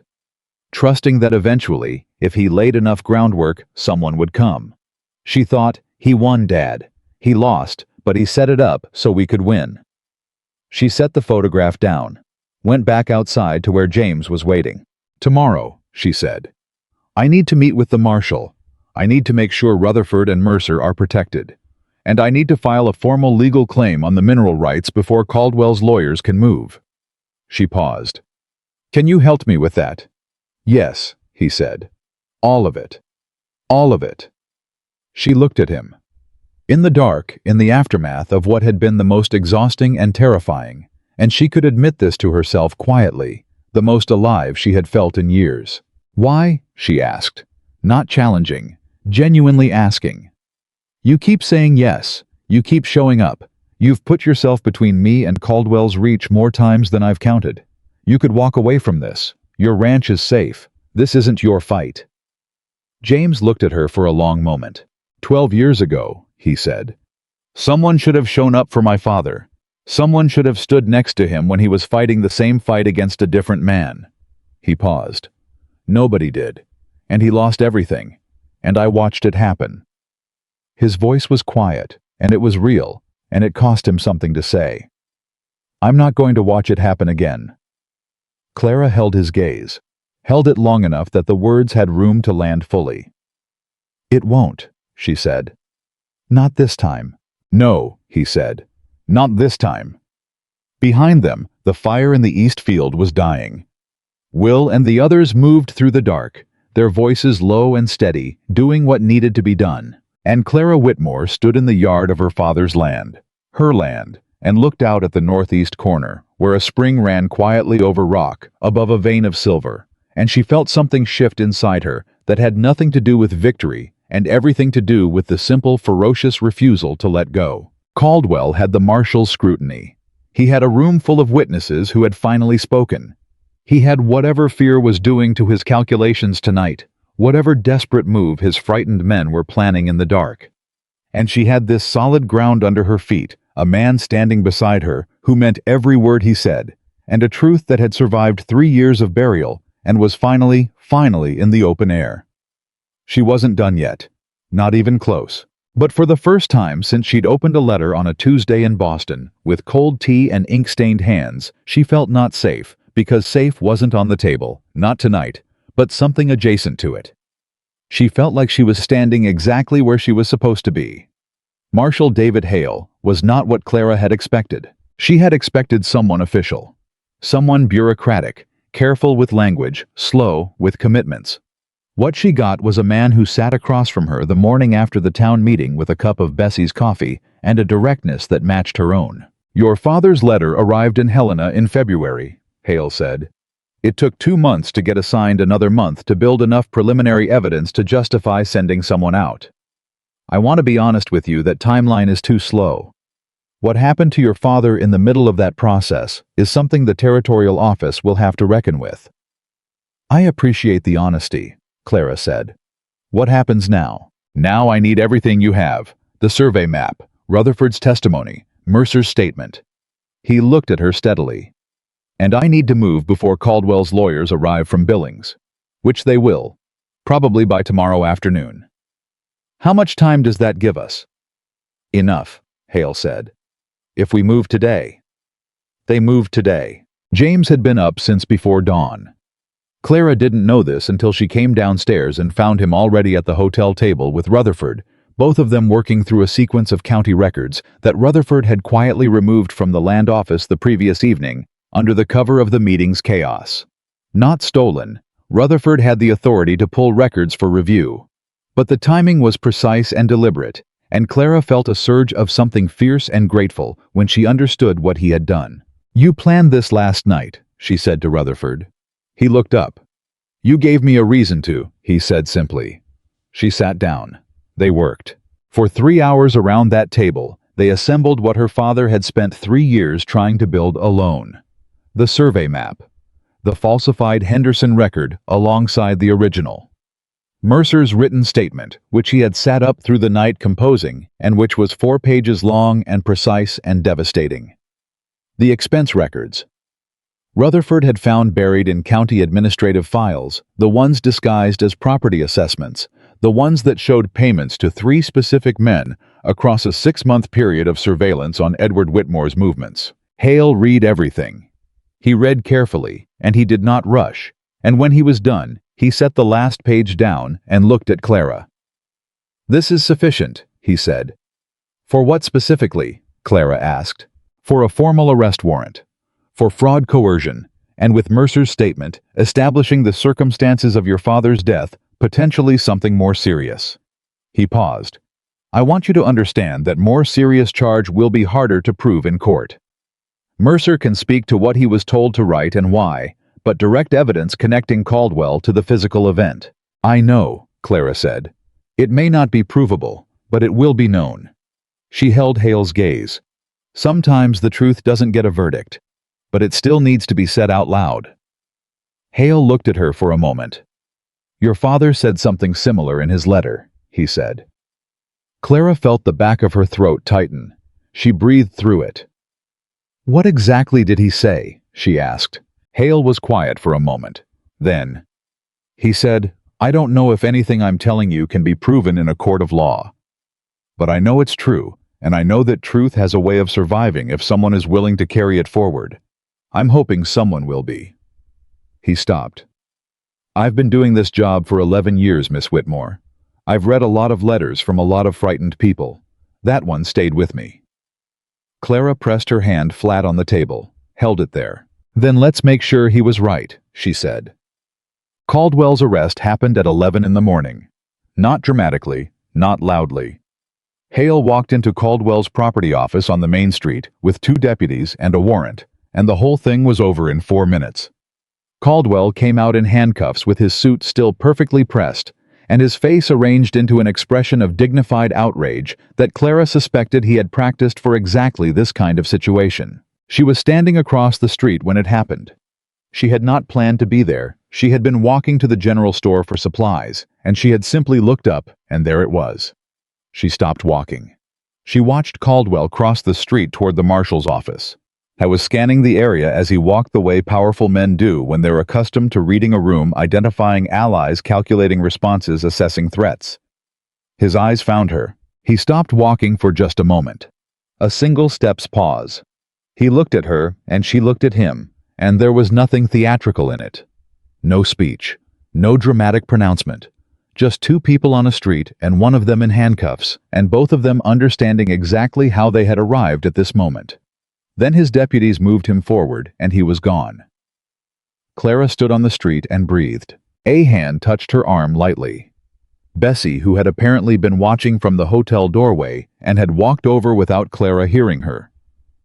"You all right?" Bessie asked. "I don't know yet," Clara said honestly. "That's the right answer," Bessie said. The lawyers arrived from Billings at 2 in the afternoon, exactly as Hale had predicted. 3 of them expensive and efficient, with a stack of paperwork designed to complicate everything as quickly as possible. They filed for immediate release pending hearing, challenged the jurisdiction of the territorial marshal versus the county authority, and moved to have all evidence gathered at the town meeting declared informal and therefore inadmissible. Clara sat in the marshal's office and watched Hale handle them, and understood watching that this was the part her father's letter couldn't fully prepare for. The legal machinery. The slow grinding institutional resistance of a system that powerful men could operate like a second weapon. She wasn't a lawyer. She had no legal training. But she had spent 10 years as a school teacher, and school teachers know something that lawyers sometimes forget: the person who controls the information controls the room. She waited until the jurisdictional argument reached a pause, then said quietly but clearly, "The territorial survey map is a federal document. The mineral rights claim filed under it falls under territorial authority, not county. That resolves the jurisdiction question." All 3 lawyers looked at her. Hale looked at her. The lawyers looked back at Hale. "She's correct." "Correct," Hale said, and his tone suggested he had already known this and was glad someone else had said it first. One of the lawyers, the senior one, gray-haired and sharp-eyed, turned fully toward her. "Miss Whitmore, you are not a party to these proceedings. I'm the landowner whose property is the central subject of every document in that stack," Clara said. "I am the most central party in this room." The lawyer's eyes narrowed. He reassessed her in real time, and she could see it happening, could see the revision taking place, the recalibration of exactly how difficult this was going to be. Good. Let him recalibrate. The jurisdictional argument failed. Caldwell remained in custody. James found her outside the marshal's office afterward. She had gone out for air. The office had gotten very small with 5 people arguing in it, and she was standing in the cold afternoon with her arms crossed and her mind running so fast she almost didn't hear him approach. "The lawyers will keep working," she said before he could speak. "They'll file in every venue they can find. This doesn't end today." "No," James agreed. "But it started today. That's different." She looked at him. He was leaning against the wall beside her, close enough that she could feel the warmth of him in the cold air. "How are you?" he asked. She opened her mouth to say fine, the automatic reflexive answer she had been giving people her entire adult life. The answer that meant, "I'm managing, and we don't need to discuss it." She stopped herself. "I'm exhausted," she said instead. "And I'm angry still. I thought I'd feel something different when they put the handcuffs on him. Some kind of relief, maybe. Or satisfaction. She paused. But all I felt was tired. And I keep thinking about my father who could have been there. Who should have been there. James was quiet for a moment. He was there, he said. She looked at him. Everything that happened today, the letter to Helena, the map. He hid the account he gave Mercer in February, that was all him. He built this. He just didn't get to watch it finish. James paused. But he was there.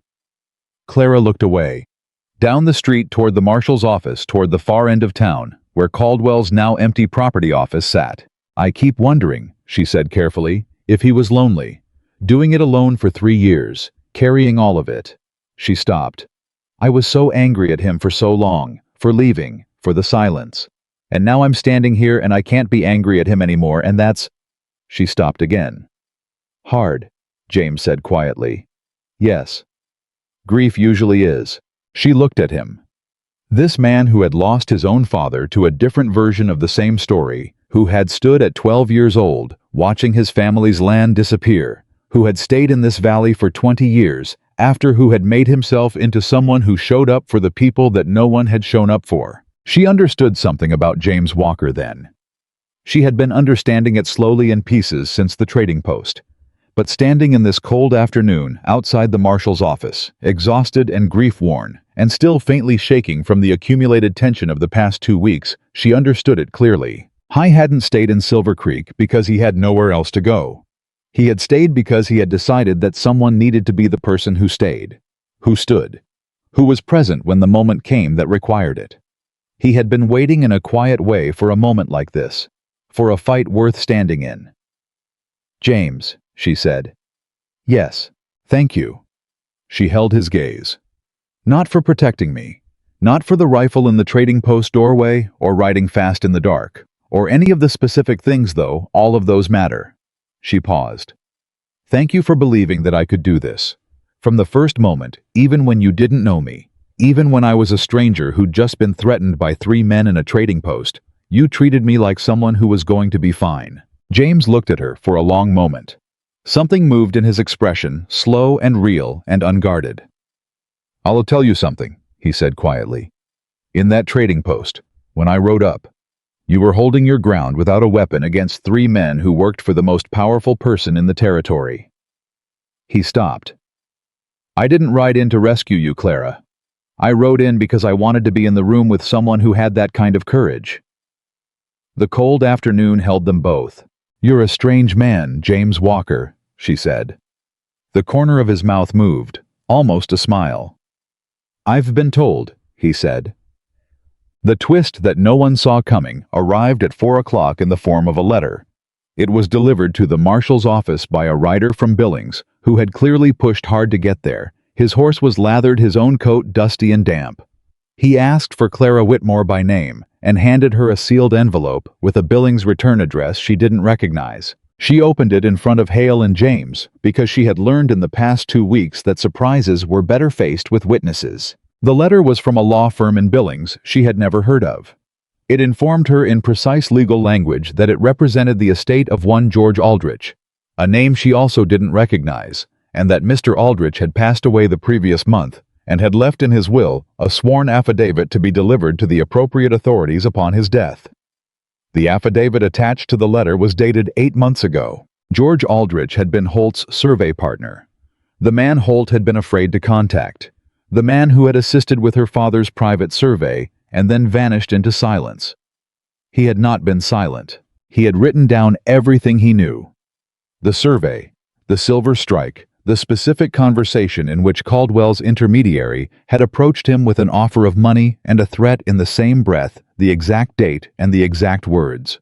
He had written it all down, had it notarized, and had arranged for it to be delivered after his death by a law firm with no connection to Silver Creek or Caldwell or anyone involved. He had been sick. He had known he was dying. And he had spent his last months ensuring that what he knew would outlast him. Hale read the affidavit twice. When he looked up, his expression was controlled and professional, but she could see the significance of it in his eyes. This corroborates everything, he said. This and Mercer's statement together. He stopped. The more serious charge just became considerably more viable. Clara held the pages and thought about George Aldrich, a man she had never met, a man who had been frightened and sick and dying, and had still found the way to do what was right. She thought about all the quiet people, Mercer Rutherford Aldrich, Bessie, her father, who had each carried one piece of this and protected it and waited. She thought about what it means when people decide separately in their own fear and their own uncertainty to hold on to what they know is true. She thought it survives. The truth survives. "Are you all right?" James asked low beside her. "He knew," she said.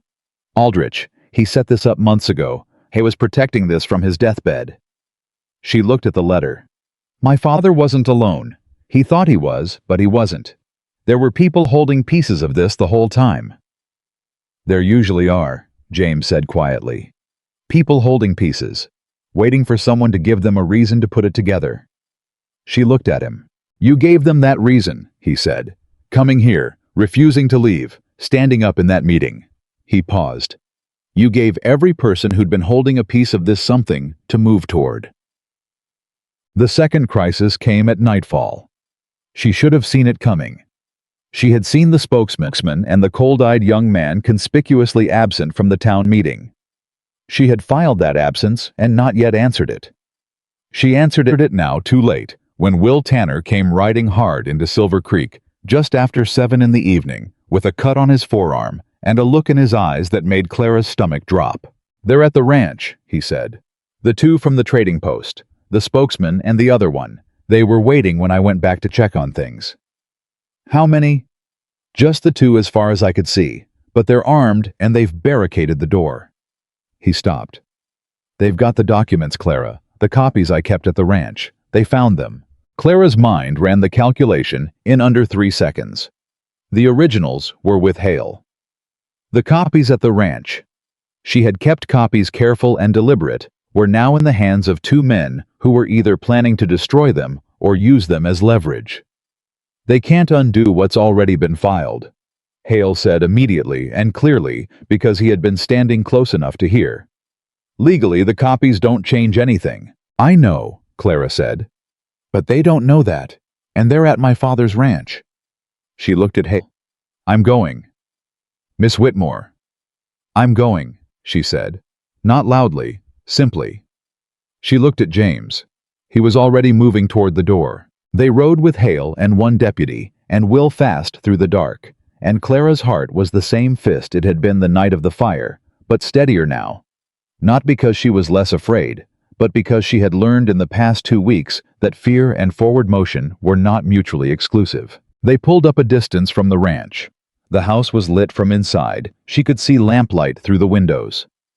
The spokesman's voice came out through the door. She hadn't heard them kick in, and it was the same voice from the trading post. Still too smooth, still pleased with itself, but stretched thin now over something that was not pleasure at all. "Whitmore," he called out. "We know you're out there. You come in here alone and we talk, or we burn every paper in this house and ride out and you've got nothing. You hear me?" Clara dismounted. "Clara," James's voice low and close. "He wants me alone," she said quietly. "Which means he's scared. Scared men want to feel like they're in control of something." She met James's eyes in the dark. "I'm going in." "Then I'm going in 30 seconds after you," he said. "Through the back." "The back door sticks," she said. "You have to lift and push at the same time." A pause. Something that was almost a smile in the dark. "I know," he said. "I fixed it last week." She looked at him. "You fixed my door." "It was sticking," he said simply. She held his gaze for 1 moment. Then she turned and walked toward the house. She pushed the front door open and walked in with her hands visible and her chin level, and she looked at the spokesman and the cold-eyed young man standing in her father's kitchen, holding her copied documents, and she felt something she hadn't expected. She felt sorry for them. Not forgiveness, not yet, maybe not ever. But the particular pity of a person who is watching 2 cornered men who have just realized that the powerful figure they served is sitting in handcuffs a mile away, and every path they had is gone. "Sit down," the spokesman said. "No," Clara said. He blinked. "I'm not going to sit down," she said. "I'm going to tell you something, and I want you to listen carefully because I'm only going to say it once." She looked at him steadily. "Richard Caldwell is in custody. The territorial marshal has everything. The original documents, the survey map, the affidavit from George Aldrich Mercer's statement. What you're holding is copies. They don't change anything." She paused. "You have two choices right now. You walk out this door with the marshal who is outside and willing to discuss your cooperation. Or you try to use those papers as leverage and add to a set of charges that will follow you for the rest of your life." The cold-eyed young man looked at the spokesman. The spokesman looked at the documents in his hand, at Clara, at the room. "Caldwell said," he started. "Caldwell told you a lot of things," Clara said. "He told you this land would be his. He told you I'd leave. He told you he was untouchable." She kept her voice even and her eyes steady. "How many of those things turned out to be true?" A silence. And then the back door opened. James stepped through it quietly, and he stood there, and he didn't raise his voice or his weapon, and he didn't say anything at all. He just stood there. The spokesman set the documents on the table. "I want to talk to the marshal," he said. "He's outside," Clara said. "Go ahead." They went. She stood in her father's kitchen in the sudden quiet and listened to their footsteps on the porch, and then James's hand was on her shoulder, gentle present, just there, and she let herself lean back into it for 1 second. Just one. Then she straightened. "The door worked," she said. "Told you," James said. She turned around. They were very close. Close enough that she could see the relief in his face, the controlled private relief of a man who had been holding his breath and was finally carefully letting it out. "James," she said. "Yes. When this is over," she said. "When the lawyers have done everything they're going to do, and the marshal has filed everything, and the legal machinery has run its course, I want to know what you want." She held his gaze. "Not what you promised my father. Not what's right or decent, or what any good man would do in this situation." She paused. "What do you want?" James looked at her. The lamplight in the kitchen was warm, and the room smelled like her father's house, and outside, distantly, she could hear the marshal's voice and the night wind moving. "I want to be here," he said. "In this valley. Near this land." He paused. "Near you." He said it the way he said everything, not dramatically, not tentatively. Just clearly, like a fact he had known for a while and had been waiting for the right moment to say out loud. Clara looked at him. "I want you to know something," she said. "I came to Montana to find out who I am, and I found out, but not the way I expected." She paused. "I thought I'd find it in the land, in proving I could manage it, in winning." She stopped. "And I did find it in those things. But I also found it in having someone beside me who treated me like I was capable of the fight. Like I didn't need to earn the right to be taken seriously." She met his eyes. "You did that from the first moment, and I don't take it lightly." James was quiet for a moment. "Your father told me in January," he said slowly, "that his daughter was the most capable person he'd ever known. He said it the way he said most things matter of fact, like he was describing the color of the sky." He paused. "I didn't know what to do with that coming from a man I barely knew talking about a person I'd never met." He looked at her. "Now I understand why he said it the way he did.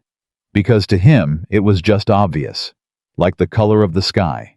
Clara felt something move through her that she didn't have a precise name for. Something that was grief and gratitude, and the particular ache of hearing your father love you in a voice that wasn't his. She didn't say anything. She didn't need to. Outside, the marshal was dealing with two men who had run out of options. Inside, the lamp burned steadily, and the kitchen was warm, and Edward Whitmore's kitchen table held 2 cups that Bessie had packed without being asked, because Bessie missed nothing. James poured the coffee. She sat down. They sat together in the quiet on the other side of the hardest night, and let the silence be what it was, not empty, not uncomfortable, not full of things unsaid. Just 2 people who had come through something, sitting together drinking bad coffee in a good kitchen on land that had been worth every fight to keep. In the morning, there would be more to do. There would always be more to do. Lawyers and proceedings, and the slow work of rebuilding, and the longer work of healing something a whole community had been carrying. But tonight, the storm had broken, and the ground underneath it was still solid. And that Clara Whitmore thought, looking at the lamp flame and the warm kitchen and the man across the table who had kept every word he'd said, that was enough. That was more than enough. That was everything. The legal proceedings took 4 months. Clara had expected that. She had not expected how much of those 4 months would feel like holding her breath underwater. The slow, grinding patience of watching a process that moved at its own pace, regardless of what she needed or felt or knew to be true. Caldwell's lawyers were expensive and relentless, and they filed every motion available to them, challenged every piece of evidence, questioned every witness's credibility and character and motivation. They were very good at their jobs, and their jobs were to create enough uncertainty that a judgment became difficult. What they could not do was make the truth disappear. Rutherford testified. His voice shook on the first day and steadied on the second, and by the third day, he was answering questions with a precision that the opposing counsel found increasingly difficult to unravel. What he had witnessed in the county land office was specific and documented and corroborated by records that existed whether Caldwell's lawyers liked them or not. Mercer testified. That was the day Clara sat in the back of the territorial courtroom in Helena and pressed her hands flat on her thighs and breathed very carefully. Walter Mercer stood in front of a territorial judge and described in the measured language of a medical professional everything he had told Clara in his small office that early morning, the visit her father had paid him in February.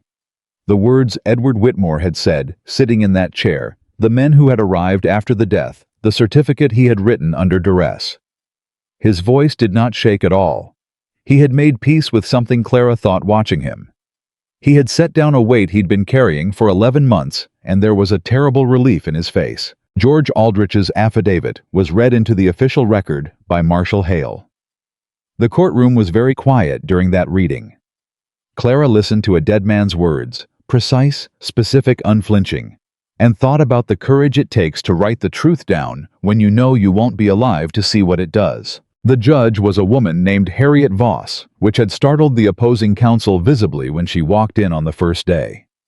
She was somewhere past 50, with a courtroom manner that was absolutely without theater. No drama, no speeches, just a relentless focus on what the evidence actually showed. Clara liked her immediately. On the last day of testimony, Caldwell took the stand himself. She had wondered if he would. His lawyers had advised against it.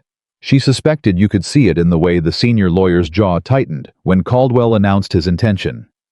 But Caldwell was a man who had spent 30 years being the most powerful person in every room he entered, and that kind of habit doesn't yield easily to legal strategy. He wanted to speak. He believed even now that his voice and his presence and his confident authority could shift the balance of something that documents and witnesses had already decided was wrong. He spoke for 40 minutes.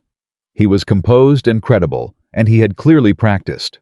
He described himself as a businessman who had pursued legal land acquisition aggressively, but within the bounds of the law, who had never ordered violence against anyone who had been targeted by a grieving young woman looking for someone to blame for her father's natural death.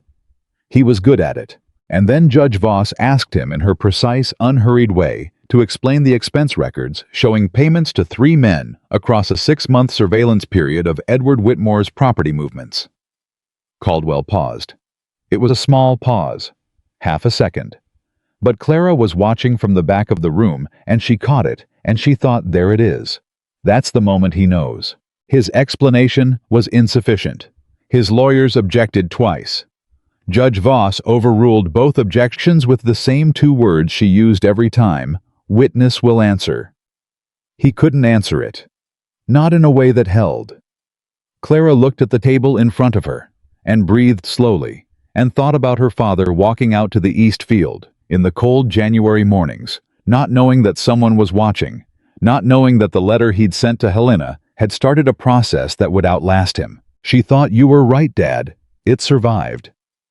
The verdict came on a Thursday morning, which Clara would later note with a private quiet symmetry. The same day of the week, she had sat in a Boston schoolroom and opened a letter that changed everything. Judge Voss read the findings in the same flat, unadorned way she did everything. fraud, coercion, conspiracy to falsify public records, unlawful pressure applied to a public official. And then, in a sentence that landed in the courtroom like something dropped from a height, wrongful conduct materially contributing to the death of Edward Whitmore, which under territorial law constituted a charge that carried real consequence, not murder. The bar for murder was high, and the direct evidence was circumstantial, and Caldwell's lawyers had been right that it was difficult to prove. But not nothing. Not a heart attack and a clean record, and a man who simply moved on to the next valley. Something that would follow Richard Caldwell's name into every document that ever bore it again. Caldwell stood very still when it was read. He didn't look at Clara. She hadn't expected him to. Men like Caldwell didn't look at the people who beat them.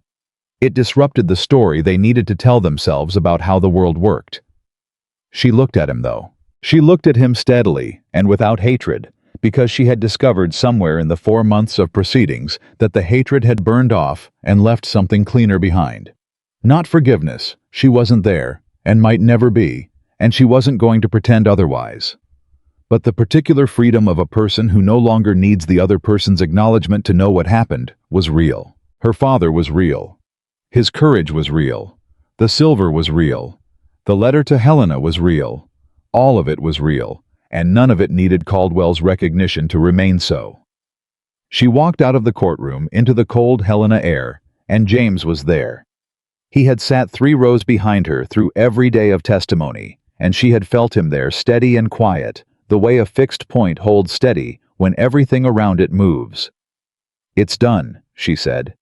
"Yes," he said. She stood in the cold for a moment, waiting for something, some larger feeling, some wave of completion. What came instead was simpler, quieter.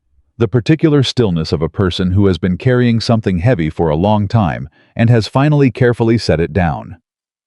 "I want to go home," she said. James looked at her. The word home had come out of her without decision, without intention, and they both heard it land. "Then let's go home," he said. Silver Creek was different when she came back to it. Or she was different, and the town reflected that.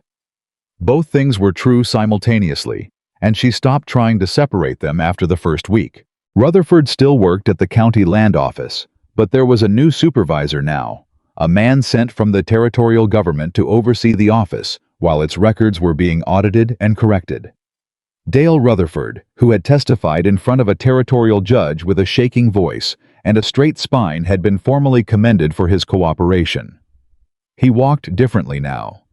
Not with arrogance that wasn't his nature, just with the particular uprightness of a man who has done a hard thing and knows it.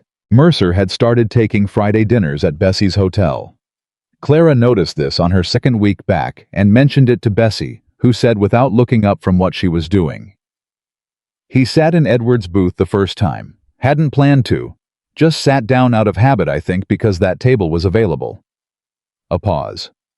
He stays for 2 hours, talks to whoever sits nearby. He's becoming good company. She paused again. Your father would have liked that. Clara thought about that for a long time. Will Tanner was still at the ranch, and he had taken on 2 more hands in her absence during the proceedings. People he had vetted personally with the particular thoroughness of a man who had watched a workforce be dismantled once and had no intention of watching it happen again. The fences were repaired. The main structure had been properly winterized. The east field, the one that had been set afire, was clear and recovering. The ranch was breathing again. She stood in the yard on the first morning home and looked at it. Really looked the way she hadn't had the stillness to look since she'd arrived 2 months ago with a rented horse and a hand-drawn map and a revolver in a saddlebag. She looked at what her father had built and what she had held and what was impossibly still standing. "What are you thinking?" James asked. He had ridden over early, as he often did, with no particular announcement. She had stopped being surprised by this sometime in the 2nd month and had started leaving the coffee ready. "I'm thinking about what comes next," she said. He came to stand beside her. "And the mineral rights are legally secure," she said. "The territorial government will want to formalize the mining claim, and there will be negotiations about how the revenue is structured. That needs to be done carefully, or we'll have a different version of the same problem in 5 years." She paused. But if it's done right, if the community has actual equity in what's extracted from this land, it changes things for people here. Real things. Roads. A proper school. Medical facilities that aren't a one-man practice held together by determination. That's a large project, James said. Yes, she agreed. I'm aware. You're not going back to Boston, he said. Not a question. She looked at him. Are you asking or just saying what you already know? Saying what I already know, he said, and making sure you do too. Clara looked back at the yard. At the east field. At the line of mountains in the far distance that she had. At some point she couldn't precisely identify, stopped finding foreign, and started finding simply hers. Part of the landscape she lived in, part of what home meant. I wrote to my mother last week, she said. Told her what happened, all of it. She paused. She wrote back in 3 days, which is fast for her. She said she was proud of me. Clara stopped. And then she said she understood why my father loved this land, which is the most generous thing she has ever said about him in the 15 years since he left. She stopped again. I think I'm going to ask her to visit, in the spring. James was quiet for a moment. That's good, he said simply.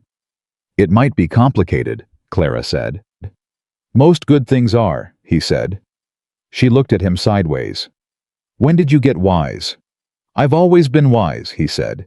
You've just been too busy to notice. She laughed. It came out genuine and easy, and she realized hearing it that she had laughed more in the past 4 months in the middle of difficulty, in the pauses between hard things, than she had in the 4 years before them. That said something she didn't want to examine too closely, or it would make her cry, and she had done enough crying in private, and she was not going to do it standing in the yard on a bright morning. I need help with this territorial negotiation, she said. Someone who knows this land and this valley and isn't going to be outmaneuvered by government officials who've done this before. I know some people, James said. I know you do, she said. That's why I'm asking. He looked at her. You're not asking for my contacts, he said. You're asking if I'll be part of it. I'm asking if you'll be part of it, she confirmed. The negotiation, the school planning, the road commission. She paused. The ranch. The whole complicated ongoing project of all of this. She gestured vaguely at the yard, the land, the valley, everything. James was quiet for a moment. The particular quiet she had learned was not absence, but presence, him actually sitting with something rather than reflexively answering. I need to tell you something, he said. She looked at him. I've been holding on to this valley for 20 years, he said slowly. Since I was 12 and my father lost his land, and I decided without knowing I was deciding that I was going to stay here until something changed, until it meant something to stay. He stopped. I didn't know what that would look like. I just knew it was unfinished, something unfinished. He paused. It doesn't feel unfinished anymore. Clara held his gaze. Because of the case. Because Caldwell is gone. Because of you, he said, plainly. The way he said everything that was true. Because you came here and refused to leave and built something and fought for it and let people stand beside you and... He stopped. Tried again. Because I spent 20 years waiting for something worth building and I found it. A pause. And I found you. The yard was very quiet. The morning was cold and clear. Somewhere in the east field, one of the ranch hands was moving the small sounds of ordinary work carrying on the air. Clara thought about a Tuesday in Boston with cold tea and ink-stained fingers. About a letter with 4 flat sentences. About the decision she had made standing at her window, looking at a gray street to go find out who she was before she forgot. She had found out. She knew exactly who she was.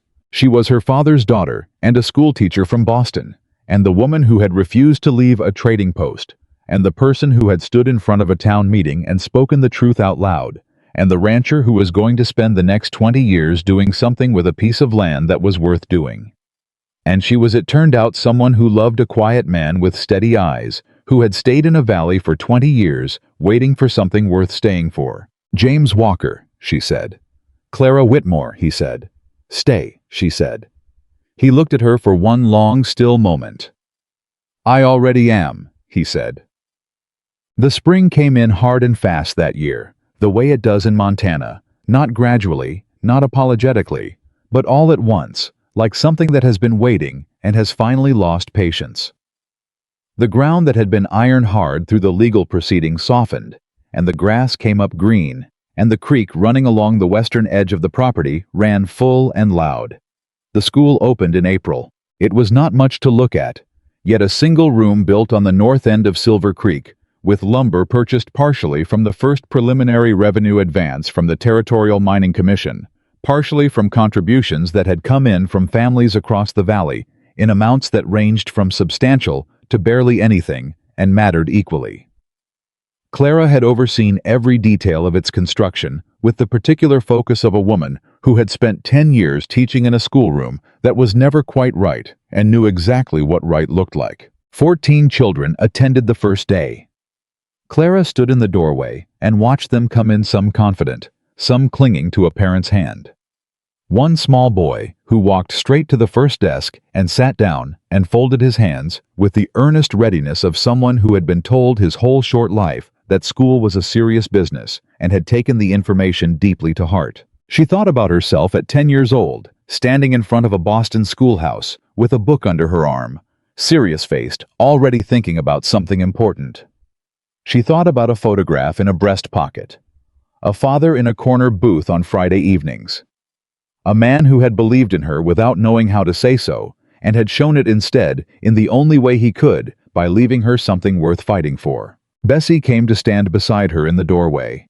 She didn't say anything. She didn't need to. He would have come on the first day, Clara said quietly. Found some reason to be nearby. He would have pretended he was just passing through, Bessie agreed, and then stood right where you're standing now and tried not to look too proud about it. Clara smiled. It hurt, and it didn't, and those two things existed at the same time, and she was beginning to understand that they would for a long time. And that was all right. That was what love that outlasted a person felt like.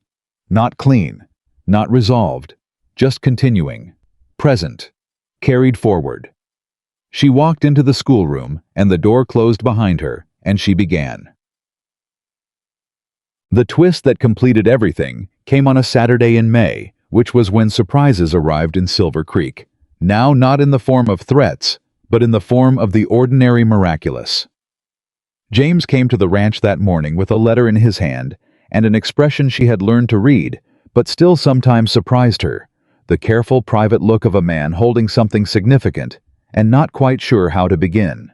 This came to me, he said, through the Territorial Survey Office. They found it when they were going through the records connected to the case. It had been misfiled. The date on it is January. She took the letter. It was in her father's handwriting. Addressed to James Walker, not to her. It was short 3 paragraphs, and she read it standing in the yard with the morning air and the sound of the creek and the voices of Will's hands starting their day in the east field. James, it began. I don't know how much time I have left to handle this myself. I want you to know that I'm grateful you've been watching. You didn't have to do that, and you did it anyway, and that says everything about who you are. If things go wrong, my daughter will come. I believe that more than I believe most things. She is stronger than she knows, and more capable than anyone has ever given her credit for, and I am sorry every day that I wasn't there to tell her, so while she could hear it from me directly, I'm asking you to do something for me. Not to protect her, she won't need that. Not the way people mean when they say, protect. But to stand beside her while she does what she's going to do. To be the person who believes in her when she's not sure she believes in herself. That's all. Just stand beside her. I think the two of you will understand each other. I think that because I know you both, which is something I didn't plan, but am grateful for. Edward Whitmore. Clara read it twice. Then she folded it very carefully along the lines her father had made, and she held it in both hands, and she breathed. James was watching her, not speaking, giving her the space to arrive at wherever she was going. He knew, she said finally. He knew before you met me that... He believed it was possible, James said carefully. He didn't know. He knew, Clara said again. Not arguing, just certain. The way you are certain about some things that can't be proven and don't need to be. He knew what he was leaving behind. He knew what he was trusting each of us toward. She looked up. He was building something even in January. Even when he was frightened and alone, he was still building. James looked at the letter in her hands, at her face, at whatever he saw in it that made his own expression go quiet and open and real. "How is a good man?" James said. "Yes," Clara said. "He was." She tucked the letter into her coat next to the map she still carried there out of a habit she had never tried to break. Next to the folded proof of what was under the ground she was standing on. She looked at James. "I want to put up a marker," she said, "on the northeast corner. Nothing large, just something with his name, so people who work this land know whose vision it was."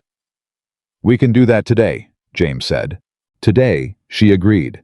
They walked out to the northeast corner together in the May morning through the east field that had been burned and had grown back and was green, now genuinely green, the way things are when they come back from being damaged and find they were not killed after all.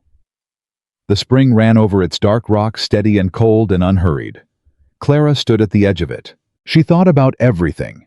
This small corner of ground had held the secret her father had found, the danger. It had drawn the people it had cost and the people it had brought together. She thought about Rutherford sitting straighter, and Mercer at a Friday corner booth, and Agnes Kowalski's voice in the town meeting finding its volume. She thought about a marshal's letter sitting in a Helena office for months, waiting to become what it was always going to become. She thought about George Aldrich dying in a room somewhere, writing the truth down with careful hands. She thought about a 12-year-old boy watching his family lose their land, deciding to stay, spending 20 years, becoming the person who was present when it mattered. She thought about herself on a Tuesday in Boston deciding to go. All of these things.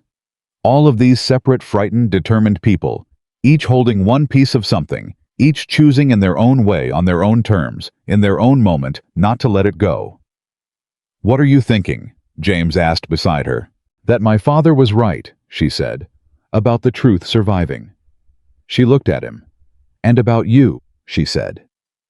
James looked at her with the steady, clear eyes that had been the first thing she'd noticed about him in a trading post on an empty road, the thing that had cut through her fear and told her before she had any reason to know it, "This one means what he says." He reached out and took her hand. Not dramatically, not with any announcement. Just took her hand and held it, and she held his back, and that was that. Simple, true, the way the best things are. "Let's put up the marker," he said. "Let's put up the marker," she agreed. And they did. And the spring ran on over the dark rock, the way it had run when her father first found it, the way it would run long after both of them were gone. Indifferent to everything, and somehow, stubbornly, evidence of everything. Evidence that what is real persists. Evidence that what is worth holding can be held. Evidence that the people who stand beside us, not to fight our battles, not to carry what we can carry ourselves, but simply to be there, to believe, to stay, are the people who change what's possible. Clara Whitmore had come to Montana to find out who she was. She had found out. She was the woman who refused to leave. The woman who stood up in a room full of frightened people and said the truth out loud. The woman who had held her father's unfinished work in both hands and carried it forward until it was done. And she was the woman standing at the edge of a spring in the May sunshine, holding the hand of a man who had kept every word he'd said on land that had been worth every fight to keep in a life that was only now finally fully beginning. She had come west looking for herself. She had found everything.